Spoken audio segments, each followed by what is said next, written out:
For the audience in front of TV, you are watching candidates meeting and debate from Ward 7 of Oakville for the position of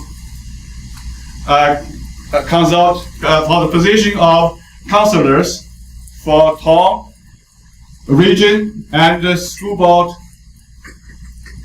trustee. As you know, the municipal election date is coming, October 22nd.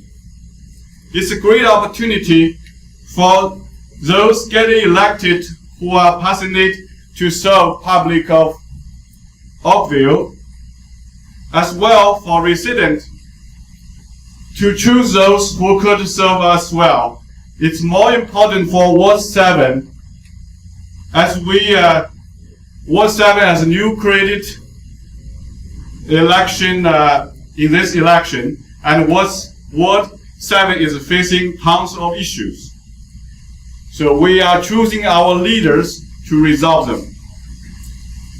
Ladies and gentlemen, my name is Robert Lee, a professional engineer, lives in Ward 7. It's my honor today being appointed by organizer Mr. Frank John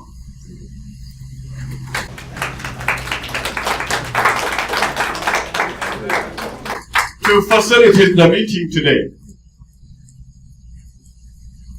First, I would like to introduce our lucky resident representative.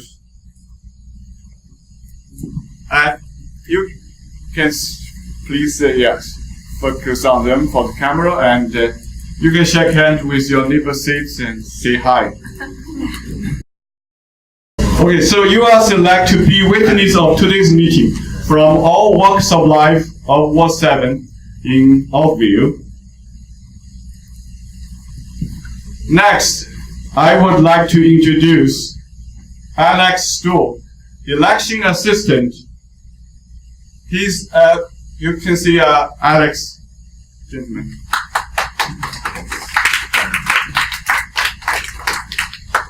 He will be providing information for voters to candidates today, as well for all the residents.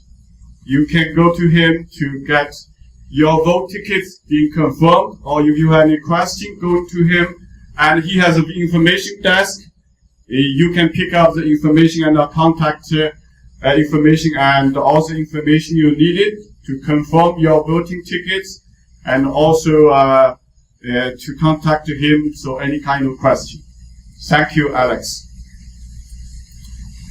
Next, I would like to also introduce our volunteer works today. Frank John, I just introduced, is organizer of this meeting today. Jenny Ye is our video and camera. Lina, her service for water and any kind of needs you guys require during this meeting. Xin Yi Zhang, question management. Please stand up. If you have any question, please write on paper and give to him, and he will organize a question for the candidates. Jenny Zhou, our timer.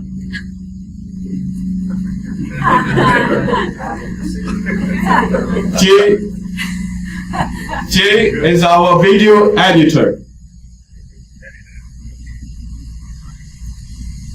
Wade is our medium coordinator. After today's meeting, we have camera, all the information, photos.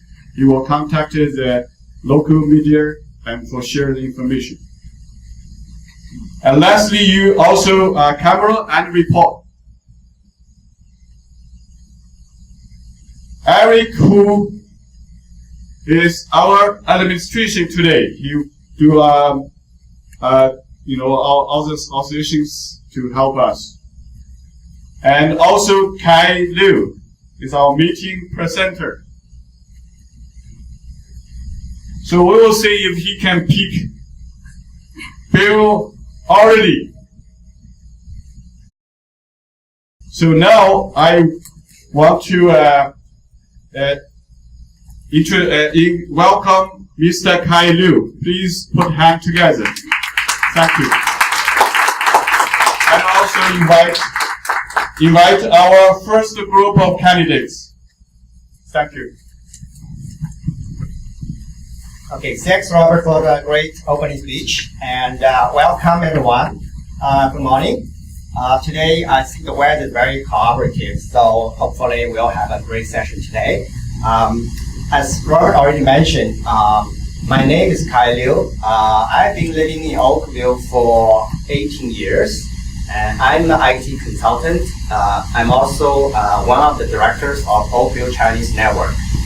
Okay, so I feel honored to be the MC for today's session. I know it's very important for everyone, especially the residents and also the candidates, because we have a very tight schedule. So let's get the ball rolling. First of all, let's welcome the two trustee candidates, Kelly and Cheryl, onto the stage.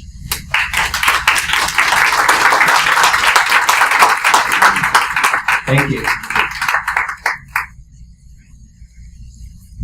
Yeah, I know maybe most people know like the agenda, but I just give a brief introduction. So basically, the agenda, what we will do is we have those Q&A session. First of all, it's the candidate's self-introduction, and the next one will be the hot top question. So I will ask the question followed based on your number. Like Kelly is number 1. Cheryl is number 2. So we have the question listed the number. So this is the number they pick, and we will ask the question on this order. The third round will be the Q&A between the two candidates. So basically, you ask the question to the other candidate, and the other candidate asks the question in the next round. The last round will be the general question, which will be answered. One of the questions will be answered by both of the candidates. The second part of that is the question from the audience, and this time each one will get one question, but we have a reverse order. So basically, number 1 will ask the question number 2. Oh yeah, we'll answer the question number 2.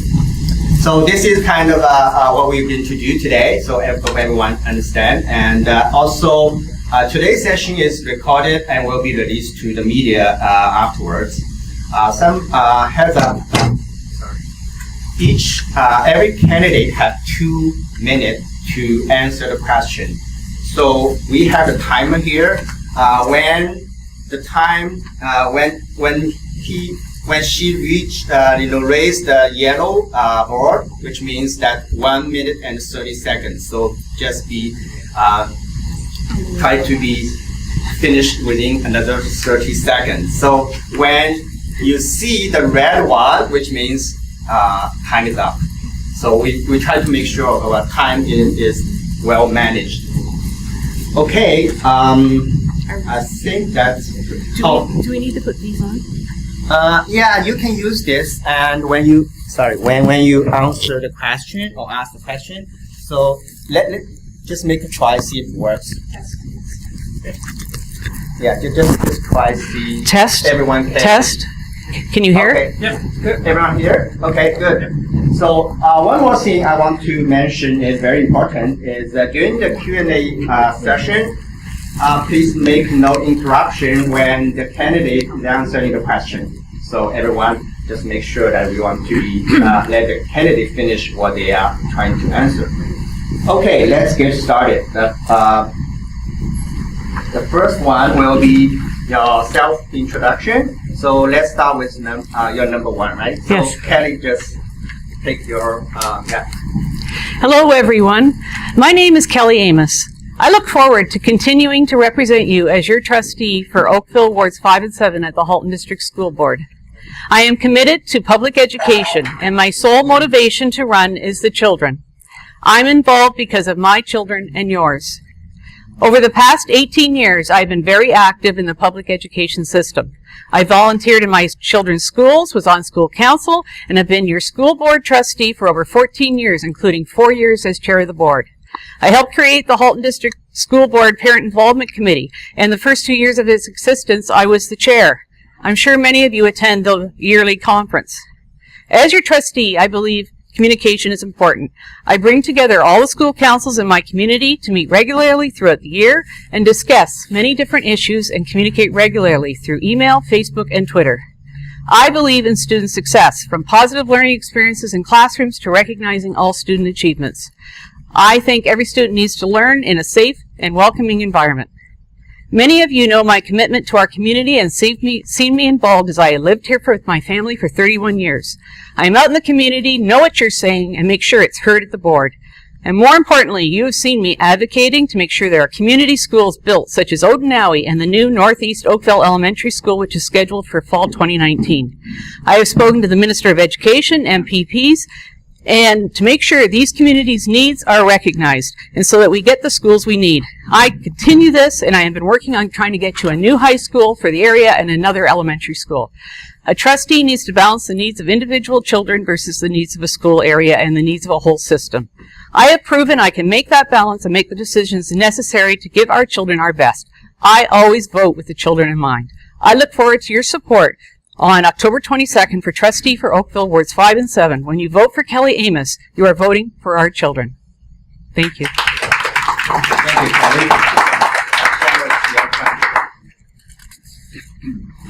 Ni hao. My name is Cheryl Deluck, and I'm a proud Halton Region resident for the past 21 years. I have 2 children. My son is 13 and my daughter's 17. I'm a full-time emergency room nurse that advocates for her patient each and every day. I will be advocating for your children and bringing that voice to the school board. Things that I have been able to be successful in getting as just a concerned mom. I have had video camera surveillance installed at my children's elementary school about 6 years ago. I've been advocating about why our elementary schools left unlocked after the shooting in Sandy Hook, Connecticut in 2012. I advocated for about 15 months and was able to get the safe welcoming system, which means that the doors are locked and people are buzzed into your school. It's just an added level of security for our children. I have been advocating for the past 4 years with every level of government as to why we're using elementary schools as polling stations on election days, when I have all those doors locked. On election days, hundreds of people are having access to our children on election days. I have met provincially, municipally, and federally to see about having the Election Act changed. Why aren't we using community centers, churches, or arenas, or having PA days? Because our schools are the heart of our community. Our children just can't be at risk. I am very concerned about the overcrowding in the schools. There are many students that are in portables. There are over 6,000 students in the Halton District School Board that are having portable learning. Why is overcrowding not a concern to the Halton District School Board as undercapacity is? Portable learning is not optimal for our children, especially when it's hot out and there's no air conditioning. I am enthusiastic about education. I have been a school council chair and a very active parent volunteer for the past 12 years. Oh, Sherry, I just want to remind you, I think probably time is up. Thank you, Liz. Thank you. Okay, thanks for the self-introduction from the 2 trustees. And now let's go to the next round. That will be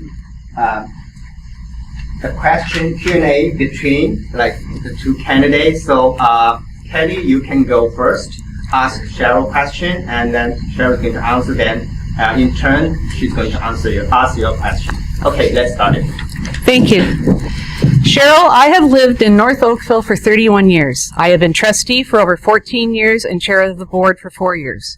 My children have gone to school here. I have volunteered here and know the community. you live in Burlington and seem to have no plans to move to Oakville. I also understand that you've recently been elected co-chair of the Parent Council of M.M. Robinson High School in Burlington. You're obviously committed to your community in Burlington, which I totally understand, as it's important for a person who lives in their community to be part of that community. So my question to you is, as if you're so committed to your own community, why would you run in North Oakville when you are not part of the community and have no intention of being? How can you actually represent North Oakville students and residents at the board table of the Halton District School Board? That's great. Thanks, Kelly. Yes, I'd like to address this question. Is anyone can hear? Sorry. We can hear from. Okay. Can you do that? Oh, I just probably a little bit. Yeah. Sorry, I think this will not work well. Okay, thank you. Can you hear me now? Yes. Okay. This question has come up. Why are you running in Oakville if you live in Burlington? Here's the answer. So the criteria to be a school trustee is that you need to be over the age of 18, not incarcerated, I haven't spent any time in jail, and a Halton Region resident. I am a proud Halton Region resident for the past 21 years. In this upcoming election, there were some great new candidates that have put their name forward in Burlington, and I felt they were well represented. I felt my voice would be better served here in Oakville because we need some strong voices at the school board, especially in the next 4 years, because we all know with the new foreign PC government, with the $16 billion deficit left by the previous government, there will be cuts. So we need someone that's going to have a strong voice at the school board and not just rubber stamp decisions. I feel I am that person. As I said, I'm an emergency room nurse and I advocate for my patients, and I'm going to advocate for your children. Education does not have boundaries or wards. The 11 trustees that make up the Halton District School Board make decisions on all the students in all the region, which includes Oakville, Burlington, Milton, Halton Hills. Those decisions impact all of our children. That's why I'm running. Thank you for the question, Kelly. Thank you. So the next one will be the question that I will follow the number. So Carrie, you will be the first. Well, no, Cheryl, doesn't Cheryl get to ask a question? Pardon? Does Cheryl not get to? Oh, sorry. Kelly. Thanks, Kelly.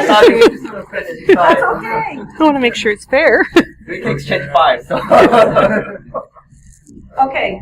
With the significant growth that's occurring across this region as mandated by our provincial government, but more particular in North Oakville, how could the board, school board, and the board of trustees have poorly planned to ensure enough schools were and are going to be built for our children? How could their projections have been so misguided, and why is there so many children in portables?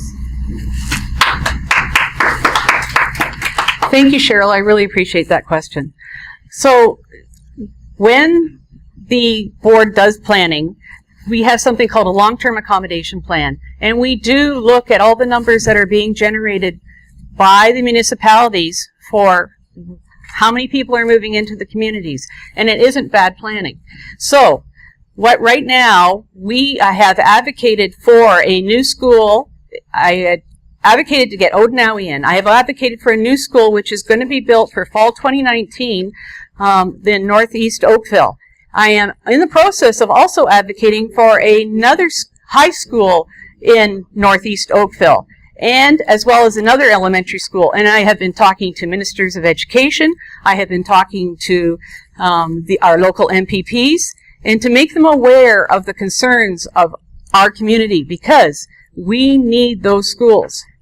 Portables are a necessary evil. Unfortunately, we cannot build schools to maximum capacity. If we did that, we would end up having schools that would sit half empty after that maximum capacity.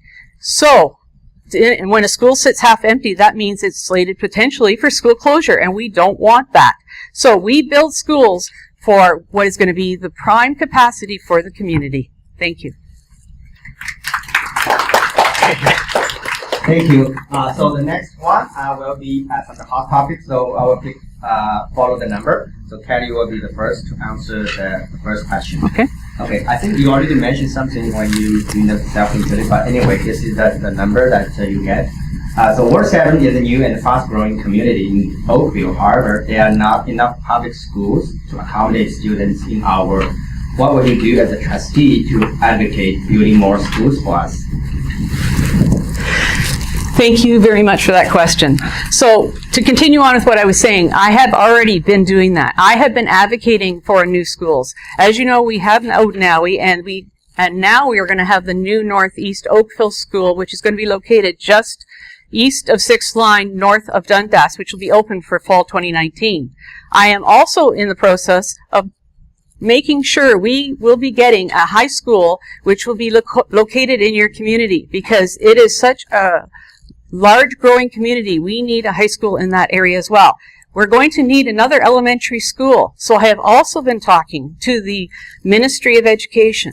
We have been talking to the local MPPs. I have also been making sure that at the school board, I've been advocating, and with our capital plan that we are going to be submitting to the Ministry of Education, the high school is number 1 and the elementary school is number 2. So I have made sure that your community's needs are well met and are going to be well met, and I will continue to do that. Thank you. Thanks, Patty. So the second question to Cheryl is, do you think standard testing systems such as EQAO is an effective way to measure and monitor education quality and student academic progress? What would you do as a trustee to improve the quality of public schools? Thank you, that's a great question. I am not a firm believer in the EQAO testing to start with. It really is in the elementary, grade 3, grade 6, grade 9, is only looking at how well the teachers are performing. The only time that EQAO test is important is the grade 10 English, and you have to get a 75% on it. Our EQA scores, in particular math, have been declining over the years. I believe last year the grade 6s were only sitting at 36%, meeting our standards. So what are we doing at the schools? School councils, and I can speak for myself, have invested a lot of money in our particular school to help teachers and staff bring up those scores, but I don't think we're doing it right. What the PC government actually needs to look at is looking at the math curriculum and maybe revamping that, then looking at the sex ed curriculum that seems to be on the forefront right now. We need to give our children the skills to be able to use the skills in everyday use, not this discovery math that I myself as a nurse can't even figure out how they're doing this math. That's what I would want to do, is scrap the EQAO and come up with a better testing system. Thank you. Thanks, Cheryl. So the next one will be the general question. Will answer by all candidates. So this one is, so the question is, what is your stand on the provincial government's decision to repeal the 2015 sex and physical education curriculum, and why? It's me first. Follow the number, yeah. Thank you for that question. It's a really good question.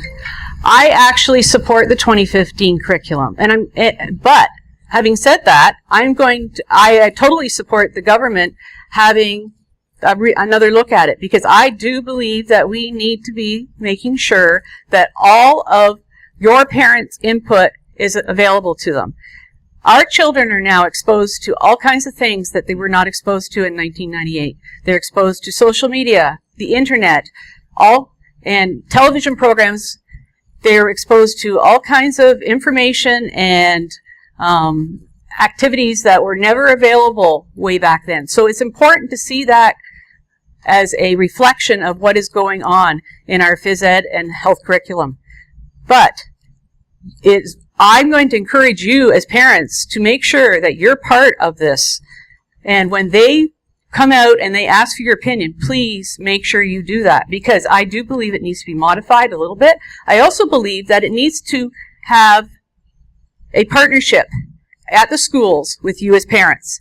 You as parents need to be advocating for your own children. We as at the schools need to be communicating with you more about what is going on in those classes so that you have a partnership and you can work with your student, because a partnership with you working as your student, that student is going to succeed way better. And it will give you that option, if you are uncomfortable with a subject, that you will be able to withdraw your child from that class. I also believe that you need to be talking to the teachers and making sure that all of the information, that if you're uncomfortable with it, you tell the teachers about that information.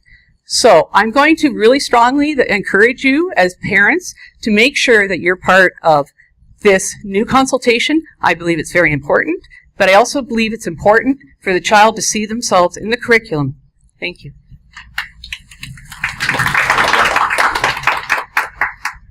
Thank you. I couldn't agree more with Kelly Amos.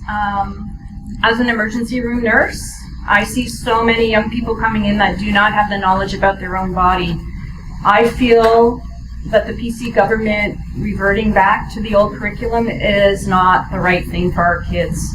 We need to give our kids the tools to be able to live in our society and not put them at risk. I'm all about safety for the children. I always have been and I always will be.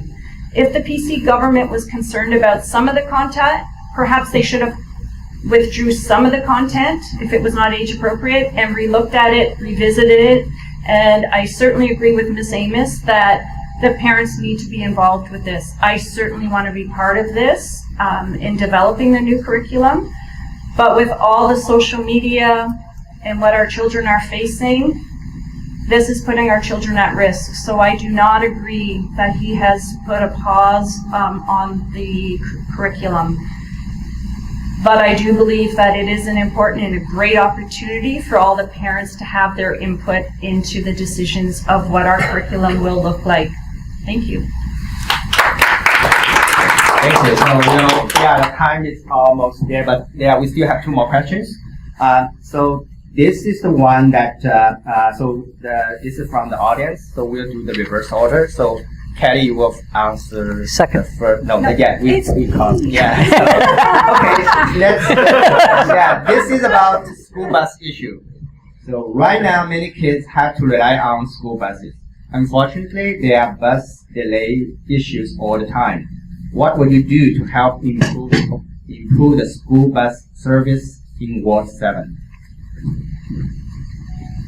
Thank you. This is a question that I've heard over and over again when I've been door knocking. We need walkability schools so that our children can actually get up, walk to school. It helps promote their brain activity before they get to school. But to sit on a bus, we have bus driver shortages. Why are our children sitting 3 students per seat? Why are they getting a bus at Dundas and 6th Line, a very busy intersection that's putting our children at risk? We need more schools. And as Ms. Amos was saying, and that's great, she's been advocating to getting high schools in the area. I was talking with Colin in the planning department, and there is no plan for a North Oakville High School as of yet. They have to put in a submission to the new PC government. Ground will be broken for a new elementary school, which is great, but I know how construction works, and the ground hasn't even been broken for that new elementary school. So will it be ready for September next year? I'd have to wonder about that. But we really do need the schools in our community so that our children can walk. I don't agree that we are putting our children on buses. Thank you. There you go. Okay, so the next question is for Kelly. Some school in Pure Region District School Board provide prayer room in school. What is your perspective on prayer rooms in public schools? Thank you. It is important to support all our students, and some of our students are of faith that they do require the ability to pray at certain times. We do not necessarily have prayer rooms in our schools, but we will make an area available to students so that they can pray. It is important for all of us to acknowledge our faith, and so we need to be making sure that those students are being treated equally and fairly, because by the Ontario Human Rights Code, we have to make sure that each and every person is respected and that we uphold their right. And so their rights are to be able to pray. So as I said, we do not have prayer rooms in any of our schools, and I'm not sure that I would actually support that because we do not have the room. But there is space available for these students so they have the ability to pray. Thank you. Okay, thank you very much. And so we are coming to the end of the Q&A session. I know there's a lot of questions maybe from the audience. I just got a note. But unfortunately, we still have the next round to run, so we can't delay that. And I know if you have questions and if you want to have the trustee elaborate their answers, I know 2 minutes probably too short to get the full picture of the, from their perspective. So if you do have questions and concerns or any issues, so you can just contact these two ladies and see if they can give you, a more detailed answer. So let's conclude this session and thank Kelly and Cheryl for taking their time from their very busy campaign schedule to attend today's meeting. Thank you. Okay, so now let's take maybe 3 minutes break. If you want to go to washroom, have some water, feel free, and then we'll start the next round. Thank you. This session is for the counselor Q&A, and still I just had to go through the logistic again because we had that before, but you didn't have that chance to. So basically, this is you may already know the agenda. So the first round will be self-introduction. The next one will be the hot topic. Will be and like the question will be follow the number. So you. Based on your number, so we'll ask the question like follow that. The third one will be the Q&A among the candidates. So you, let's say, number 1 ask number 2, and number 2 ask then number 3 ask number 1. So this is the third round. The last one will be the general question from the audience. So one question will be answered by all candidates. Okay. The next one will be the question, is that kind of reverse order? So each one get one question, but now you start from the third one. So this, hopefully everyone is clear about this the agenda. The other thing is today's session is recorded and will be released to media afterwards. Some important heads up. Every candidate have 2 minutes, only 2 minutes to answer the question. So just make sure that you have time managed. Our dedicated timer will raise the yellow board when after 1 minute and 30 seconds. So when you see the red board, that means time is up. So make sure that you watch the timer. During the Q&A session, please make sure no interruption when the candidate is answering a question. Okay, let's get started. So. First of all, let's do the self-introduction. You're number 1, right? Yeah, that's me. So go ahead. Perfect. Thank you so much. Thank you, everybody, for taking the time today to come out to our quick debate. And thank you very much to the organizers today for setting up this time today. I know it was done very, very rushed, and we appreciate your time. And I think I speak on behalf of my fellow candidates when I say that. A little bit of background about me. I'm a lawyer. I've been practicing law since 2010, and I think that qualifications matter. I think it's very important that we have somebody that's able to advocate for us and somebody that's able to actually live in the ward and talk about the issues that we have specifically in Ward 7. I challenge you to spend your time today wisely, ask pertinent questions to make sure that you are able to decipher who is going to be the best candidate for you. I have no doubt in my mind that you will realize that I am the most qualified and the most able to advocate. There are currently no lawyers on council, and I am the only one running in the election right now. So I'd be able to fill a significant gap and do the best job for you. I thank you very much for your time today. Thank you, Jasminda. So the next one will be Andrew, right? Adrian. Adrian, okay. Hi, thank you. I echo Jasminda's remarks about taking the time to be out here today. I agree with Jasvinder that the qualifications are important, and my background is I've worked in different cities. So I've worked in the city of Mississauga, city of Guelph, and helped them communicate about key projects happening in the city. So I understand what questions to ask people. I've also served on the library board. I help organize events like the Terry Fox Run, the Santa Claus Parade. So I understand how Oakville works as well. So I bring a different level of expertise to this position, which I don't think other candidates have. And I think it's difficult for councillors to ask difficult questions of staff, but having worked with the different municipalities, I know what types of questions we need as councillors to ask staff in order to get things done and make sure that Ward 7 priorities are on the table, not only in the short term, but also in the long term. Thank you so much for being here. Thank you. So we'll have the statement, right? Yeah. Okay. Hello everyone, my name is Simon Teti and I'm running to be a town councillor here in this ward. But first of all, thank you very much for having us here and to give us this opportunity to meet with the Chinese community here today. I came to Canada 25 years before. I've been living in Oakville for the last 15 years and I've been living in this ward ever since this ward was built. So we moved here during first phase of Mattamy and Runnington Homes. I've done Masters in English Literature and I'm very active in community as a volunteer, as a social justice advocate and a women's rights advocate. Having worked with women in distress, volunteering at senior centers, and mentoring youth and adults to take on leadership roles, I know how to bring positive changes into the society. I'm trying my best to help the community here, and I think that I will be the best and most competent candidate because I know this ward 24 hours a day, 7 days a week. I live here 24 hours a day, 7 days a week. I do not go anywhere else. I don't leave Oakville early in the morning only to come back in the evening. This will be my only job, to serve as your full-time public servant. My interest lies with you guys.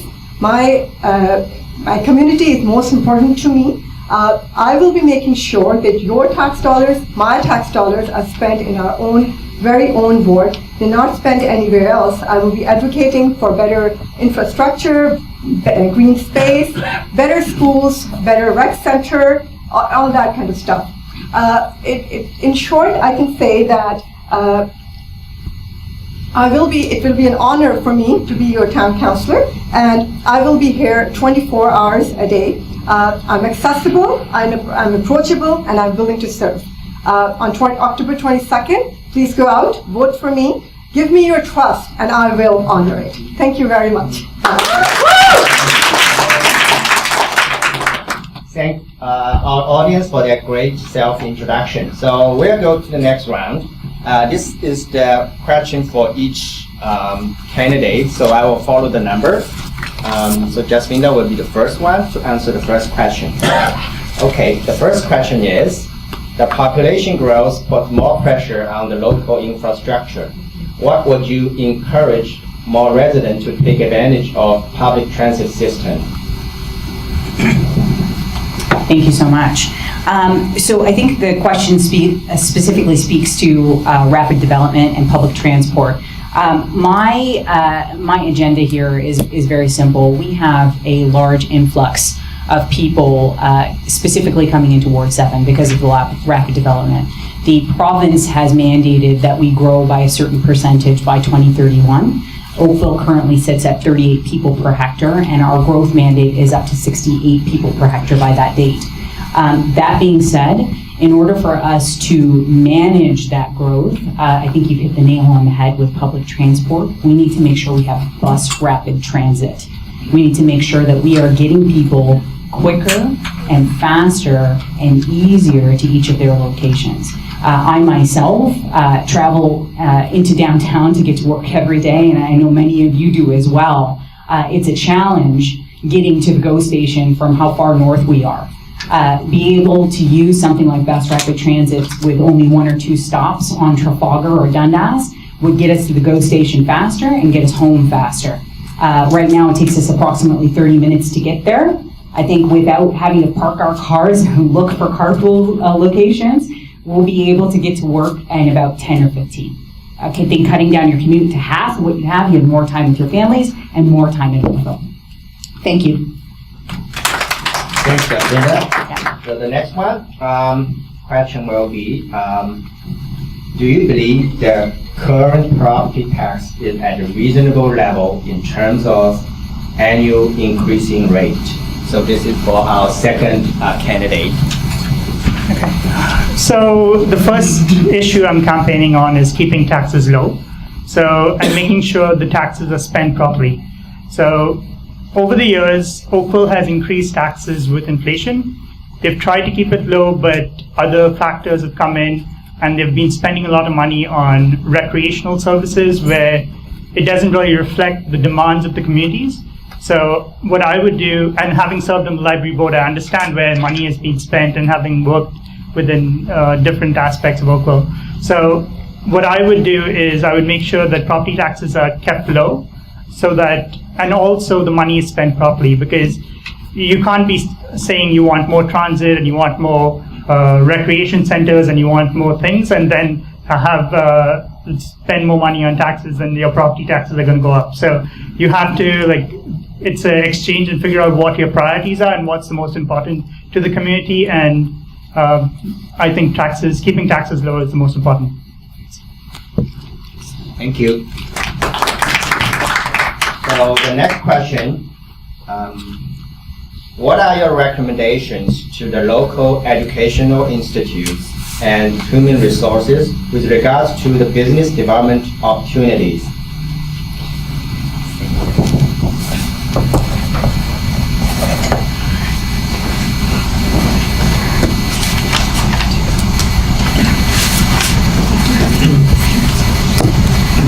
Thank you very much for this question.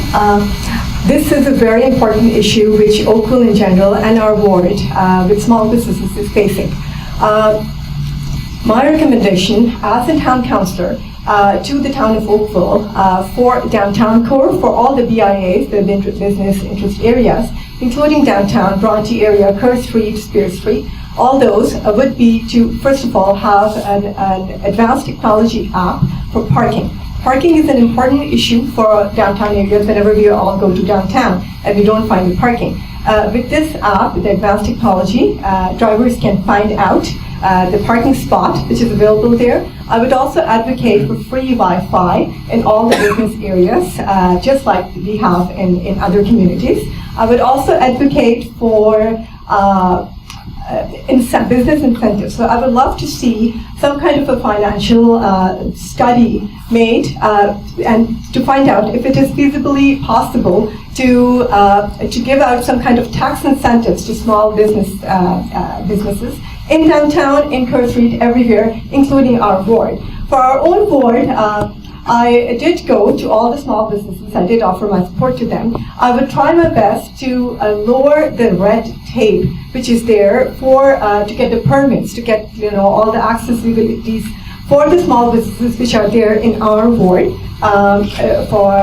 to lower that one down so that we can just help them out. For my own self, I took a small step in helping out the small business by ordering my own lawn signs from a small business, from a resident of our very own ward. He owns a very small business of lawn signs, and I ordered my all signs from him. So personally, I took this small step for that. Thank you very much. Thank you. So the next will be very exciting. Is the Q&A between, among three candidates. So let's start from the number one, and then number two, number three. So back and forth. Everyone get a chance to ask the other candidate question. One question. One yeah, to you just 1 to 1. Yeah. Got it. Thanks, everybody. So Adrian, thanks so much for being here today. Given that I've knocked on every door in the ward, I find myself understanding a number of key issues from people at the door, not only from my own perspective, but from their perspective. As somebody who doesn't live in Ward 7, and you haven't really worked more than a handful of years, are you able to represent us any better than a lawyer?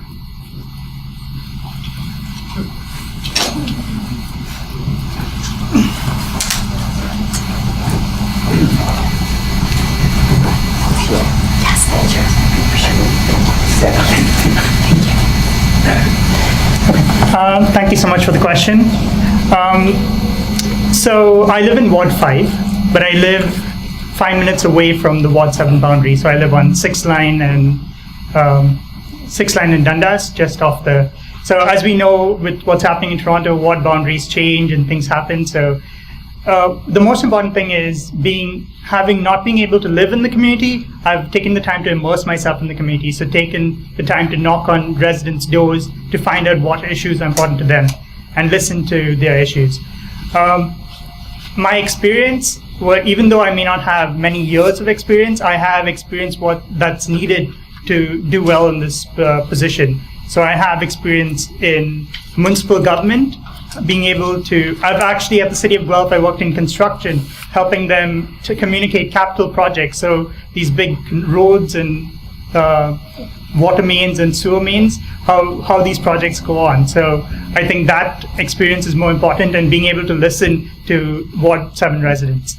Because even though you live in the ward, you may not know the issues of the ward. You may just know the issues on your street. So it's important to take the time to go around and have an open mind, listen to people, and listen to what they have to say. So that, I think that addresses where I live and what experience I bring. Thank you. Okay, you can ask the question. Okay.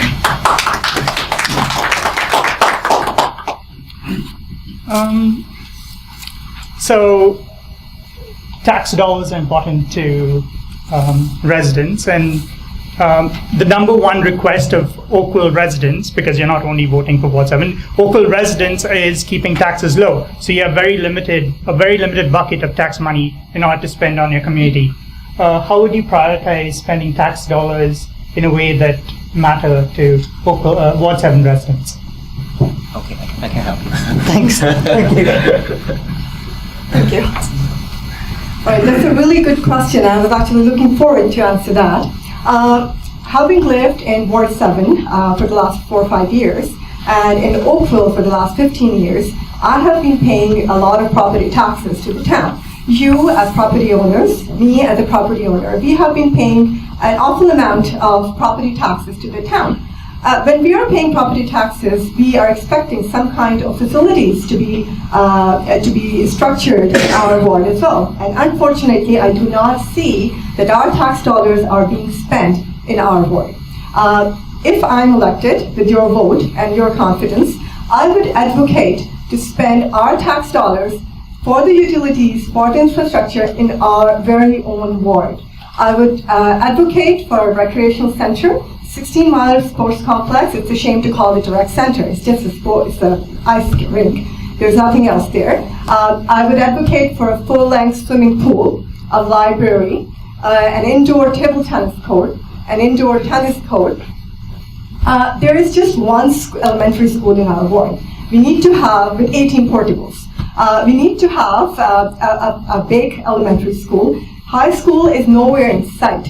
We should be spending, the town should be spending our tax dollars into our own ward to build up a high school, an elementary school, a proper rec center. We should be having proper streets. Even there are no street lights. The intersection of 16 Mile, 6th Line is such a dangerous intersection. There is not even a traffic signal there. There are not enough traffic stop signs there. There's no traffic calming zones there. We have to have stricter penalties for speeding drivers and things like that. So I will be advocating to spend all our tax dollars into our own ward to have the rec center, elementary school, high school. Widening those streets is very important as well. Advanced technology, advanced like signal technology, and that's pretty much. Thank you. Thank you. So the next round will be the general question. Oh, sorry. I forgot. Your lesson is done. Yes, I apologize for that. Go ahead. Yeah. So my question to you, Jacinda, is that with the rising prices of the houses here in Oakville in general and in Ward 7, what is your strategy for affordable housing in Ward 7 specifically? Thank you. Thank you, Saima, for that insightful question. A couple of points specifically on this piece. Last week, I was able to attend the Halton Poverty Roundtable discussion. I was actually the only candidate from this level to attend that session. That session specifically spoke about affordable housing in Oakville, and it also specifically spoke about overhousing and development in our area. We have over 20,000 newcomers to Canada in Halton since 2016. And we've had a 31% immigrant increase, specifically since 2006. With that being said, we need to make sure that we are allowing for affordable housing in our ward as well as other areas with a bunch of different issues. So what we need to focus on specifically is making sure that when we have different facilities built in our area and we're building different homes, we're working with each of the builders to make sure that those mixed-use communities are available to us as well as people that are new coming to our ward. The challenge that we're facing specifically with Ward 7 is making sure that we are having a proper mixture and not just high-density population areas.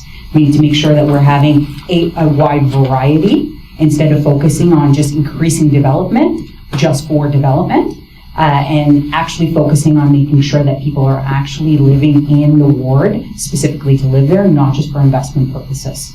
So I think that that addresses affordability in the sense that people will actually be able to work and live in Oakville in mixed-use areas. Thank you. So the next one is the question for all candidates. This is kind of general question, but Sorry, I think there's one. I think Adrian's going to be asking. No. We just finished. That's it. Yeah, Okay, yeah, just that's one the away. round. Yeah, Sorry. that's one round. Sorry. Okay, so the next one will be a very general question, but I think it's very important. So everyone is going to answer that question. Please share your thoughts on the challenges and opportunities of the new Ward 7. So we still go around the numbers. Sorry, can you just repeat the question one more time?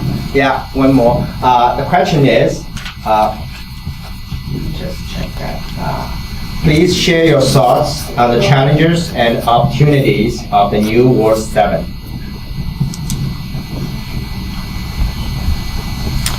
Thank you so much for that question. I think specifically to Ward 7, we have a few different challenges. One is the fact that we are faced with rapid development. We know that rapid development is going to continue. That's one piece. The other piece of that is making sure that we have the right type of facilities that are available to us in the ward. With that rapid development, we have a lack of infrastructure at current pace. My plan calls for a slowing of that development to a certain degree so that we can have town infrastructures really increase and provide for our residents. Specifically, right now, we are focused, or we're not able to focus our efforts in our ward. Everything that we do for our family is outside of Ward 7, where we have to drive to Ward 5, Ward 4, Ward 3, Ward 2, Ward 1 to get to the facilities that we need, that we pay taxes for. So instead of having something that we have to drive to, instead of us overloading other town facilities, we should have facilities available for us locally. And we should also be able to access them in a very, very easy way. So either by transit or something that's going to be locally available that we can walk to. We previously lived in Glen Abbey prior to this, and our family's been in Oakville since 1986. So we've seen it change dramatically over the last 10 years. And my focus is really making sure that people are able to access the things that they pay for. Thank you. So for challenges, I agree with the other candidates that there are issues with not having facilities. The roads are a mess. The construction and the development is really at a rapid pace, which we need to reinvest in that. But a bigger challenge is also building that sense of community within Ward 7, which is missing. I see it very strongly living in other attending different other events happening in the different wards in Oakville, because people in Oakville, they go for community events, and I don't see that much community involvement with Ward 7 residents, because again, I think the communication to Ward 7 residents about what's happening in the community, what things are important in the community is not happening. So that's one of the challenges that I hope to address. An opportunity would be to bring things that are successful in other wards to Ward 7. Things like community gardens and rec centers, which are mixed-use facilities, not just for skating rinks or for gyms, but also a meeting place where people can have meetings like this, so we don't have to come out to a hotel in a different ward. That should never have happened. So things like investing our money in ways that matter, but also at the same time keeping taxes low so that things are not just spiraling and we're spending too much money and raising our taxes. And finally, communicating what things are important to Ward 7 residents so they understand and they get involved in the community and feel part of Oakville, which is the most important thing. Thanks. Thank you, Adrian. Thank you. And I agree with my fellow candidates here. I think that the most important issue of our ward is the rapid growth. There is very fast growth happening in terms of housing. There is the green space is disappearing, and there is simply very little infrastructure to support the new housing. If elected, I will be advocating to have the developers have the infrastructure in the community before, during the housing is built, not after it is built. I will ask the town to have the residents engaged. They should be informed of every stage of the development. The developer should be making a clear information to, and there should be a clear expectation of the developer what changes and what kind of changes is he going to be making in the ward. The infrastructure needs, this is again coming back to the same point, the property taxes which we have been paying to the town for a really long period of time, I don't see those coming back to our community. I don't see those coming back in the form of infrastructure, in the form of traffic or transit plan, in the form of rec center, library, anything. So I would definitely advocate for that there has to be somebody with a strong and passionate voice, a dedicated voice, somebody who can spend all his or her time as the town councillor or the regional councillor to represent the wards at the level of town council so that our issues and concerns are resolved in a timely manner, not over the period of 10 years like the North Park project, which has been delayed for over a decade. We've been waiting for that, and in the newer plans, we don't even see that it is going to be happening in the next 5 to 10 years. And I think that's a really, really long time for that. So, sorry, I guess. All right, thank you very much. Thanks for our candidate great answers. I guess some audience gets some comments, but unfortunately, because this is the first time we organize this kind of meeting, so there's a lot of things that we probably can do better. Let's say they say maybe always like the first one will answer the question first, and maybe not fair, but this is unfortunately that the same question we have to be answered by all candidates, and that's number randomly picked. So it's we can do better, but unfortunately they can't answer the question at the same time. But yeah, we'll see if we can do better next time. And the other thing is some comments say you may have to ask the question ordered, like the one candidate asked the other two candidates question, but unfortunately that will take a lot of time. Next round we have 5 candidates, so we can't manage to have we don't have the luxury to have so much time to focus on that part, so we have to just randomly pick that. So hope you understand. Okay, the next round will be the audience we collect from, the questions collect from the audience, and this time we go the reverse order. Okay. So Stamer, we will ask, answer the same, the first question. Okay, the question is regarding the vacant property within a residential area. What are your priorities in terms of its potential use? I guess I just received a question from audience, today. they mentioned there was a plan to build a Catholic elementary school west of 8th Line and north of Dundas, but the plan was canceled. So the question is, what kind of plan is going to replace for that original school? Is there will be a public elementary school or middle or high school? So this is a question from the audience, but I guess it's related to what I'm trying to say, like the vacant property, what kind of potential use, what kind of priority you think is important.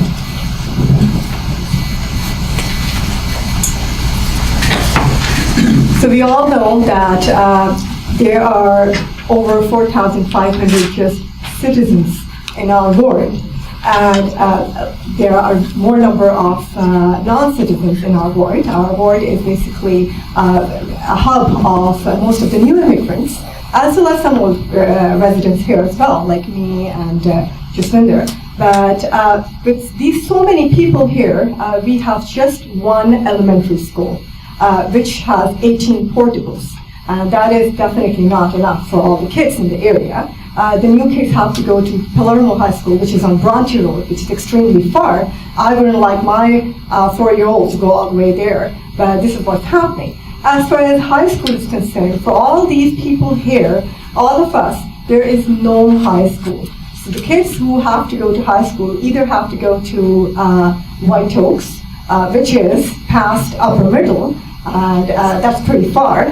As far as the Catholic school building is concerned, and said that we just got to know about it this morning. I haven't got a chance to take a look at that this morning, but I'm going to take a look into that, and I will try my best. So just on the top of my head, if there is a possibility that there is a vacant school building in our area, which I believe that's what he was referring to, that there was some kind of it's just getting halted in the middle. I would try my level best to convert that into a regular public high school so that all the kids don't have to go to far off schools and they can just study in our very own board. Thank you. Okay, the next question, I guess Andrea already mentioned when he had answered the previous question, but again, this is for you. You have the number 2. So the question is, what would you do to get more local residents engaged in issues of the new community? Okay, so how to get people engaged? You have to inform them first about what's happening, right? It's important. If people don't know, people are not going to come out and vote. People are not going to come out and protest. They're not going to do anything. People don't know that north of Burnham Top to 407 is part of Oakville, and that's zoned for business development in the near future. We're planning to attract companies like Google and Samsung to that area. So there's a plan for that. But again, people don't know, people can't protest. Ward 7 residents don't know about what schools are coming up, when the schools are coming up. That's what I found out by knocking on doors. They don't know how long this building is going to take to come up, when our parks are going to be built, when are the roads going to be fixed. Like, people don't know. So in order to get residents involved and engaged, the first thing I'm going to do is improve communication with Ward 7 residents and make sure that updates are given to them on all capital projects and things that can be happening in Oakville so that we can advocate on how we can improve Ward 7. Thanks. So the last question is for Jaswinder. What is your answer to the opt-out option of marijuana retail stores in Oakville, and why? Thank you so much. This is a very important issue. Before I address that, I just want to answer a previous question. You had asked specifically about the Catholic school going in on Post Ridge. That land is owned by the Catholic District School Board for Halton. That area is also split down the middle. You'll see that there's some generic fence there. The front portion of that area is actually supposed to be mandated and slated for a park, a community park. After the community park, that area will sit with the Halton District Catholic School Board until St. Gregory the Great in my subdivision is to capacity. So the question was specifically around how we were going to be able to manage that. That sits with the Halton District Catholic School Board, so that's a good question for the Catholic School Board. Specifically around opt-out, I will say this. The town has already indicated that we are going to be opting out from an Oakville perspective.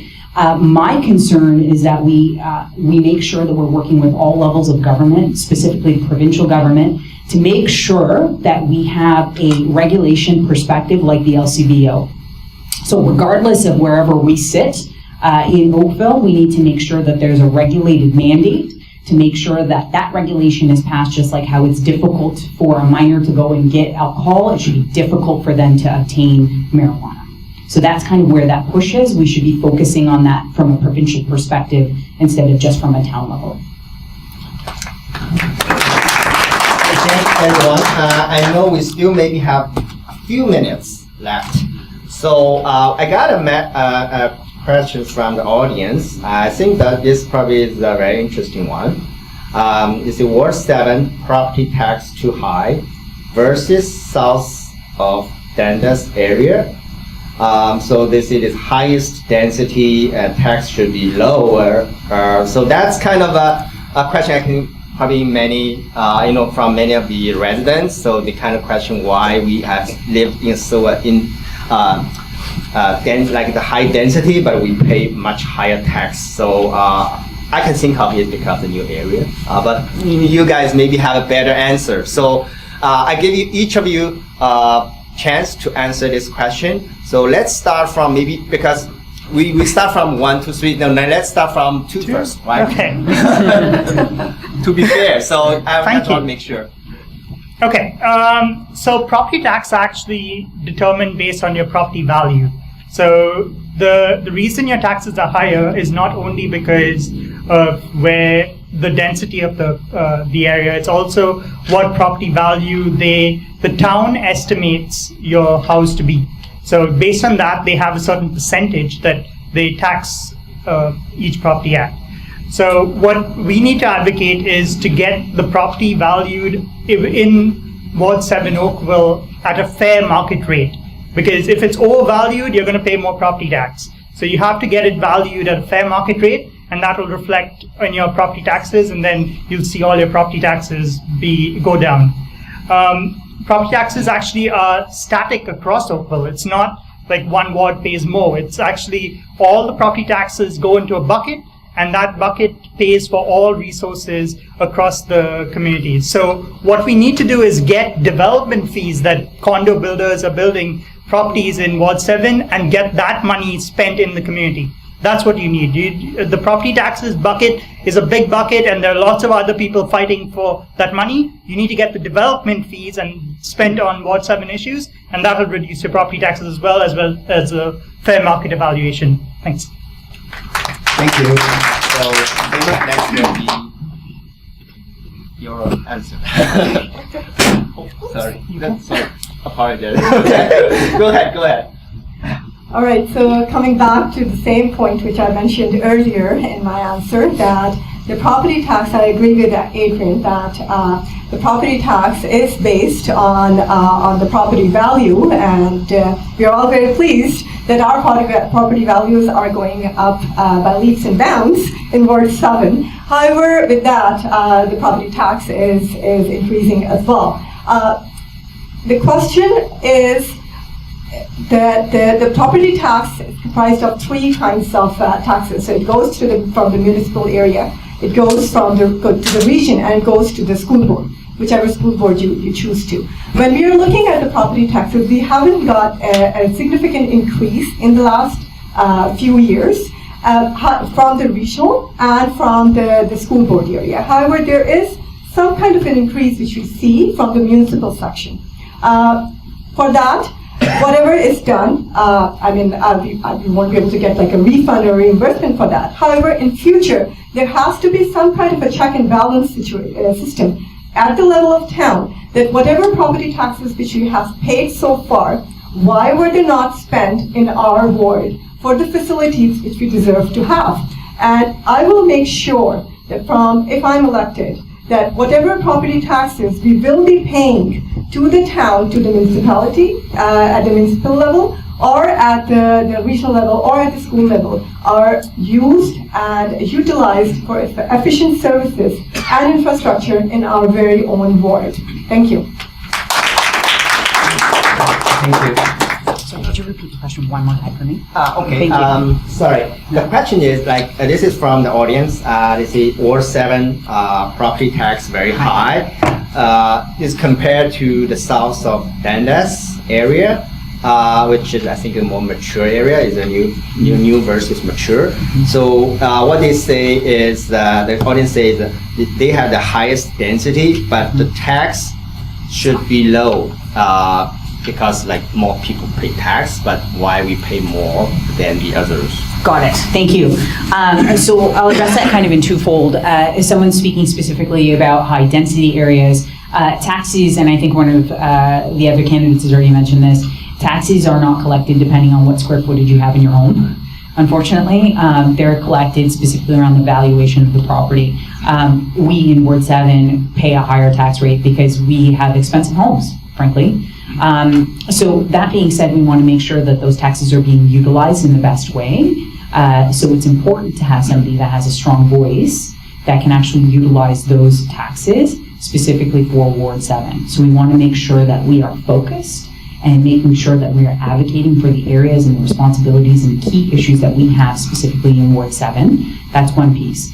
The other piece is we want to make sure that taxes are utilized for specific resources in our area. And I want to be clear about where those taxes go. Our taxes may go to funding schools, but they go to funding schools more at a provincial level. The province then mandates funding for schools, and that provincial mandate is why we have less funding available in Oakville. Our per capita income is so high that we receive less funding than other areas in the province. So we are supposed to be able to kind of make up that difference because our per capita income is so high. So let's focus not just on schooling, let's focus on those facilities that we require. Let's make sure that somebody's able to advocate for us and talk about the things that we need in Ward 7. And we're actually really have some really good news. We have a library coming in next year. They've already broken ground. It's going right in front of the 16 Mile Sports Complex. And that's already on the way. So we need to make sure that we continue with that kind of strict planning to make sure that things are available for us sooner. Thank you for a great answer from all candidates, and I hope everyone got a very informative, session from today. And because the time is very limited, we still have the next round, next session for the town and regional councillor. I know there's more questions from the audience. Unfortunately, because of the time, we may not be able to ask all the candidates the question you have. What you can do is after this session, you can contact all three candidates and just raise your issue and concerns and see what there are their solution for your concern. So I encourage you to contact the three candidates if you have really the question or concern. Feel free, but unfortunately we don't have time to get all the question answered today. So hopefully you can do it afterwards. Let's conclude this session and thank everyone and take 5-minute break. We'll go to the next round. Reverse order. So number 5 will answer the first question. Hope everything is clear. And this session is recorded and will be released to media afterwards. Some important heads up. Every candidate has 2 minutes to answer each question. Our dedicated timer, she's sitting there. She will raise the yellow board when, after 1 minute and 30 seconds. So just a reminder, there's 30 seconds more to continue. So when you see the red board, which means time is up, so you have to stop at the time. During the Q&A session, make sure there's no interruption when a candidate is answering the question. So that's kind of logistics we try to make sure everyone understands. Okay, let's get started. The first round is self-introduction. So we go from the first candidate. Yeah, you can stand here. You want whatever you want.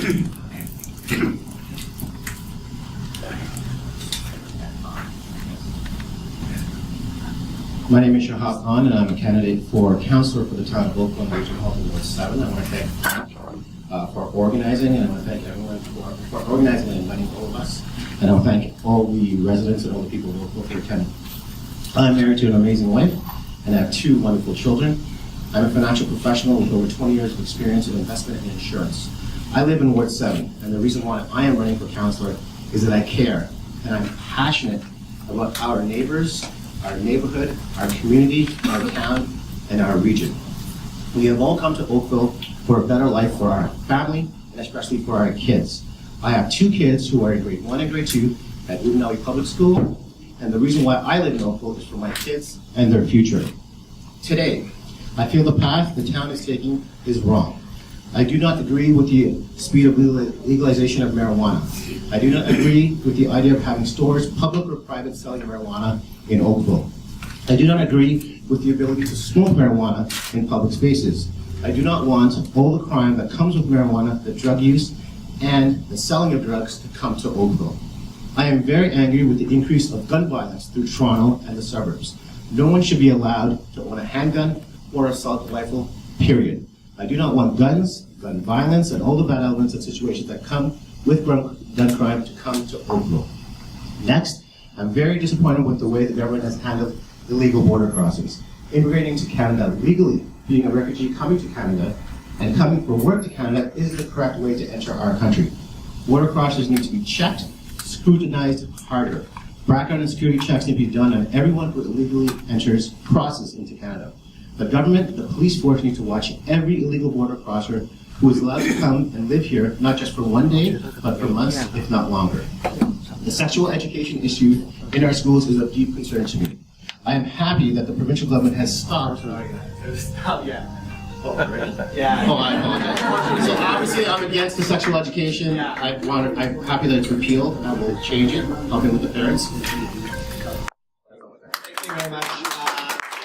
Passionate introduction, but unfortunately, we have the rule and we have to follow the rule. Everyone has 2 minutes. Okay, let's go to the next candidate.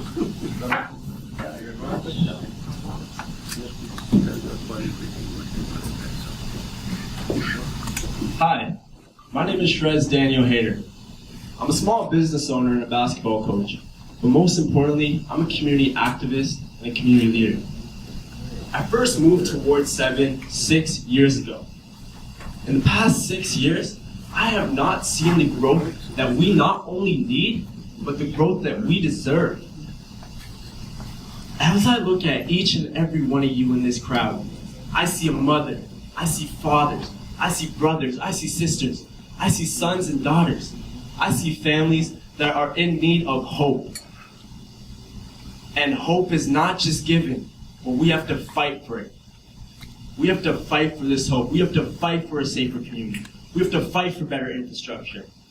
We have to fight for a better ward here in Oakville. We have to fight for a better education for our children. Because in our ward, we have a school that's way over capacity. We have a school that has 18 portables that is inhibiting the learning of our children. And I believe that we have to work with our federal and provincial counterparts to bring in that funding to help support a better education and a stronger school system here in this ward. We lost 3 kids to drugs, guns, and violence. And that is 3 kids too many. And that's why I'm stepping up. I was born a fighter, and I'm going to continue to be a fighter. And I'm going to fight for you till I die. And that's my promise to you here in Ward 7. I'm going to give all my time commitment to this job and serving as your regional counselor. And I'm going to be the #1 advocate for this community. So stand behind me today as I lead you to a better ward and a better community. Thank you very much. Thank you. I already see the passion. So it seems like, yeah, this is a very interesting session. So let's go to the next one. The only difference I can see is everyone stand up, right? So this is very different from the previous session. It's not I'm not going to put pressure on everyone, but just that this is my observation. So go ahead. Thank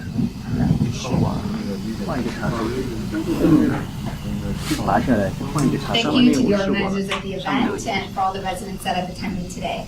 My name is Pavan Parmar. As a lifelong resident of Oakville and a resident of Ward 7, I know the issues that impact our community, and I have the experience to make a difference. This is a brand new ward, and the issues that the candidates and the residents have brought forward have become the same. Traffic management, new schools, infrastructure, community growth, development, community facilities, taxes, and more. The important decision for you to make as a resident is to vote for the candidate with the most experience, who is the most qualified for this role. That candidate is me, Pavan Parmar. I have worked for the government. I have been a volunteer in the Oakville community. I have served on the Halton region public committees. I am an MBA graduate. I work for a consulting firm, BDO Canada. I have served on a board of directors for the government as a regulatory body, and I understand and know the process of governance. I am also the only candidate on record with the Oakville Beaver who has taken a stance against marijuana pot shops in Oakville. Just this past week, the Ontario government announced that there would be no cap on the amount of shops in municipalities. This means potentially there could be a shop on every corner in our community. So I stand strong with my decision on voting to opt out of marijuana retail shops in our community. I'm also the only candidate that has been endorsed for this position. I am proudly endorsed by Gary Carr, Halton Regional Chair, who has held this role for the last 12 years and was formerly an MP, MPP, and Speaker of the Ontario Legislature. In my government role, I help the residents of Oakville in resolving their concerns and issues at various government levels. And now I want to represent you. I want to serve you, the residents, my friends and neighbors in Ward 7. Vote for Pavan Parmar. Thank you. Thank you very much. Now we go to the next candidate.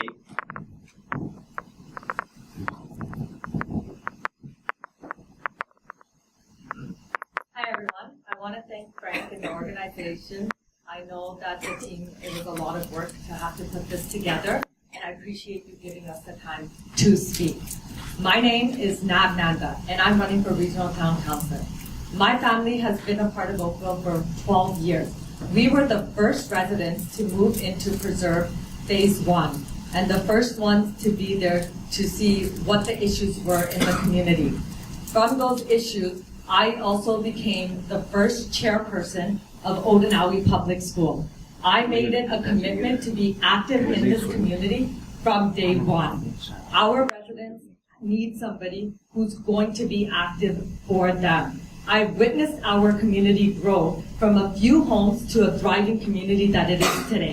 And because of that, I know that I can ensure that the residents who have moved into the new area, I know the issues that they are holding on to. My desire for my kids and the community is the reason why I ran for chairperson.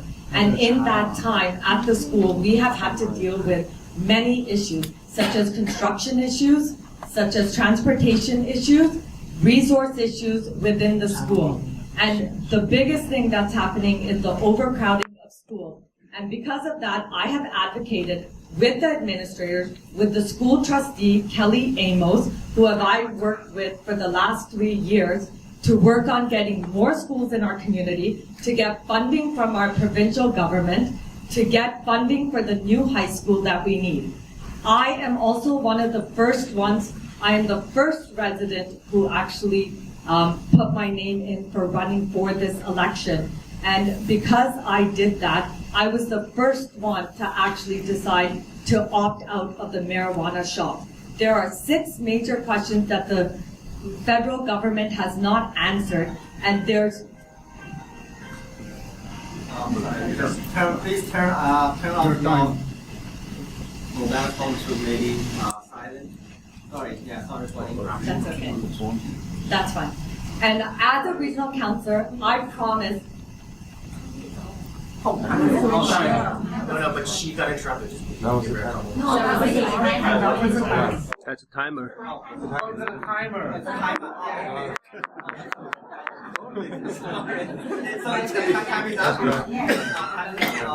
Okay, vote for Nanda. I think the last one probably the most important. Okay, sorry for the time limit, but unfortunately that's the rule. We have to, everyone has to follow. So next candidate, please go. Yeah, everyone goes to the stage. So.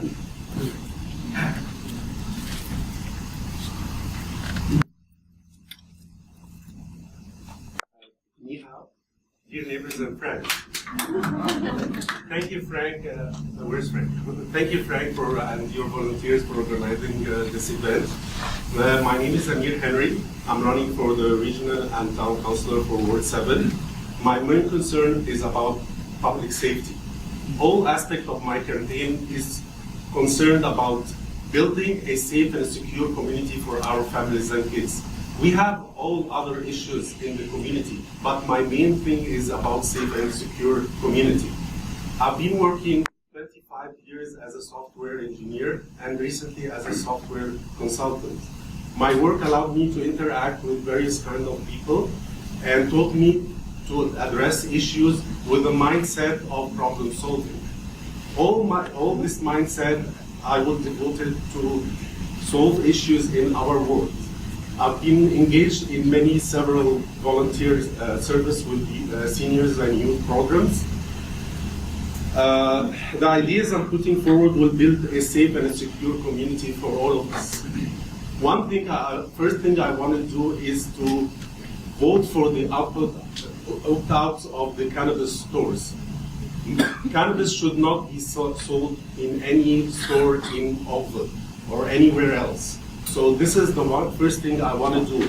I also started to make a petition, and you can find the petition on my desk there, to start collecting names to petition make the petition for the opt-out of the cannabis. The increase in crime is beginning to be concerned for all the residents. So we must make a stop for this crime rate.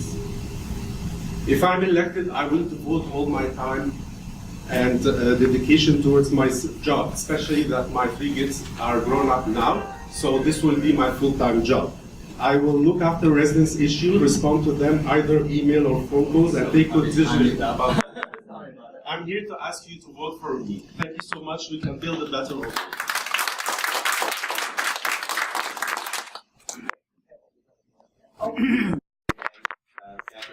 So the next one, there will be the question that asks for each candidate, like one question, that's follow the number. So the first question, you are the first, and we'll go one by one.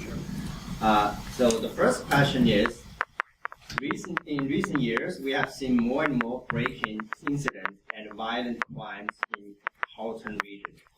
To address this concern among many local residents and promote the community safety, what are your suggestions for the Halton Regional Police Services?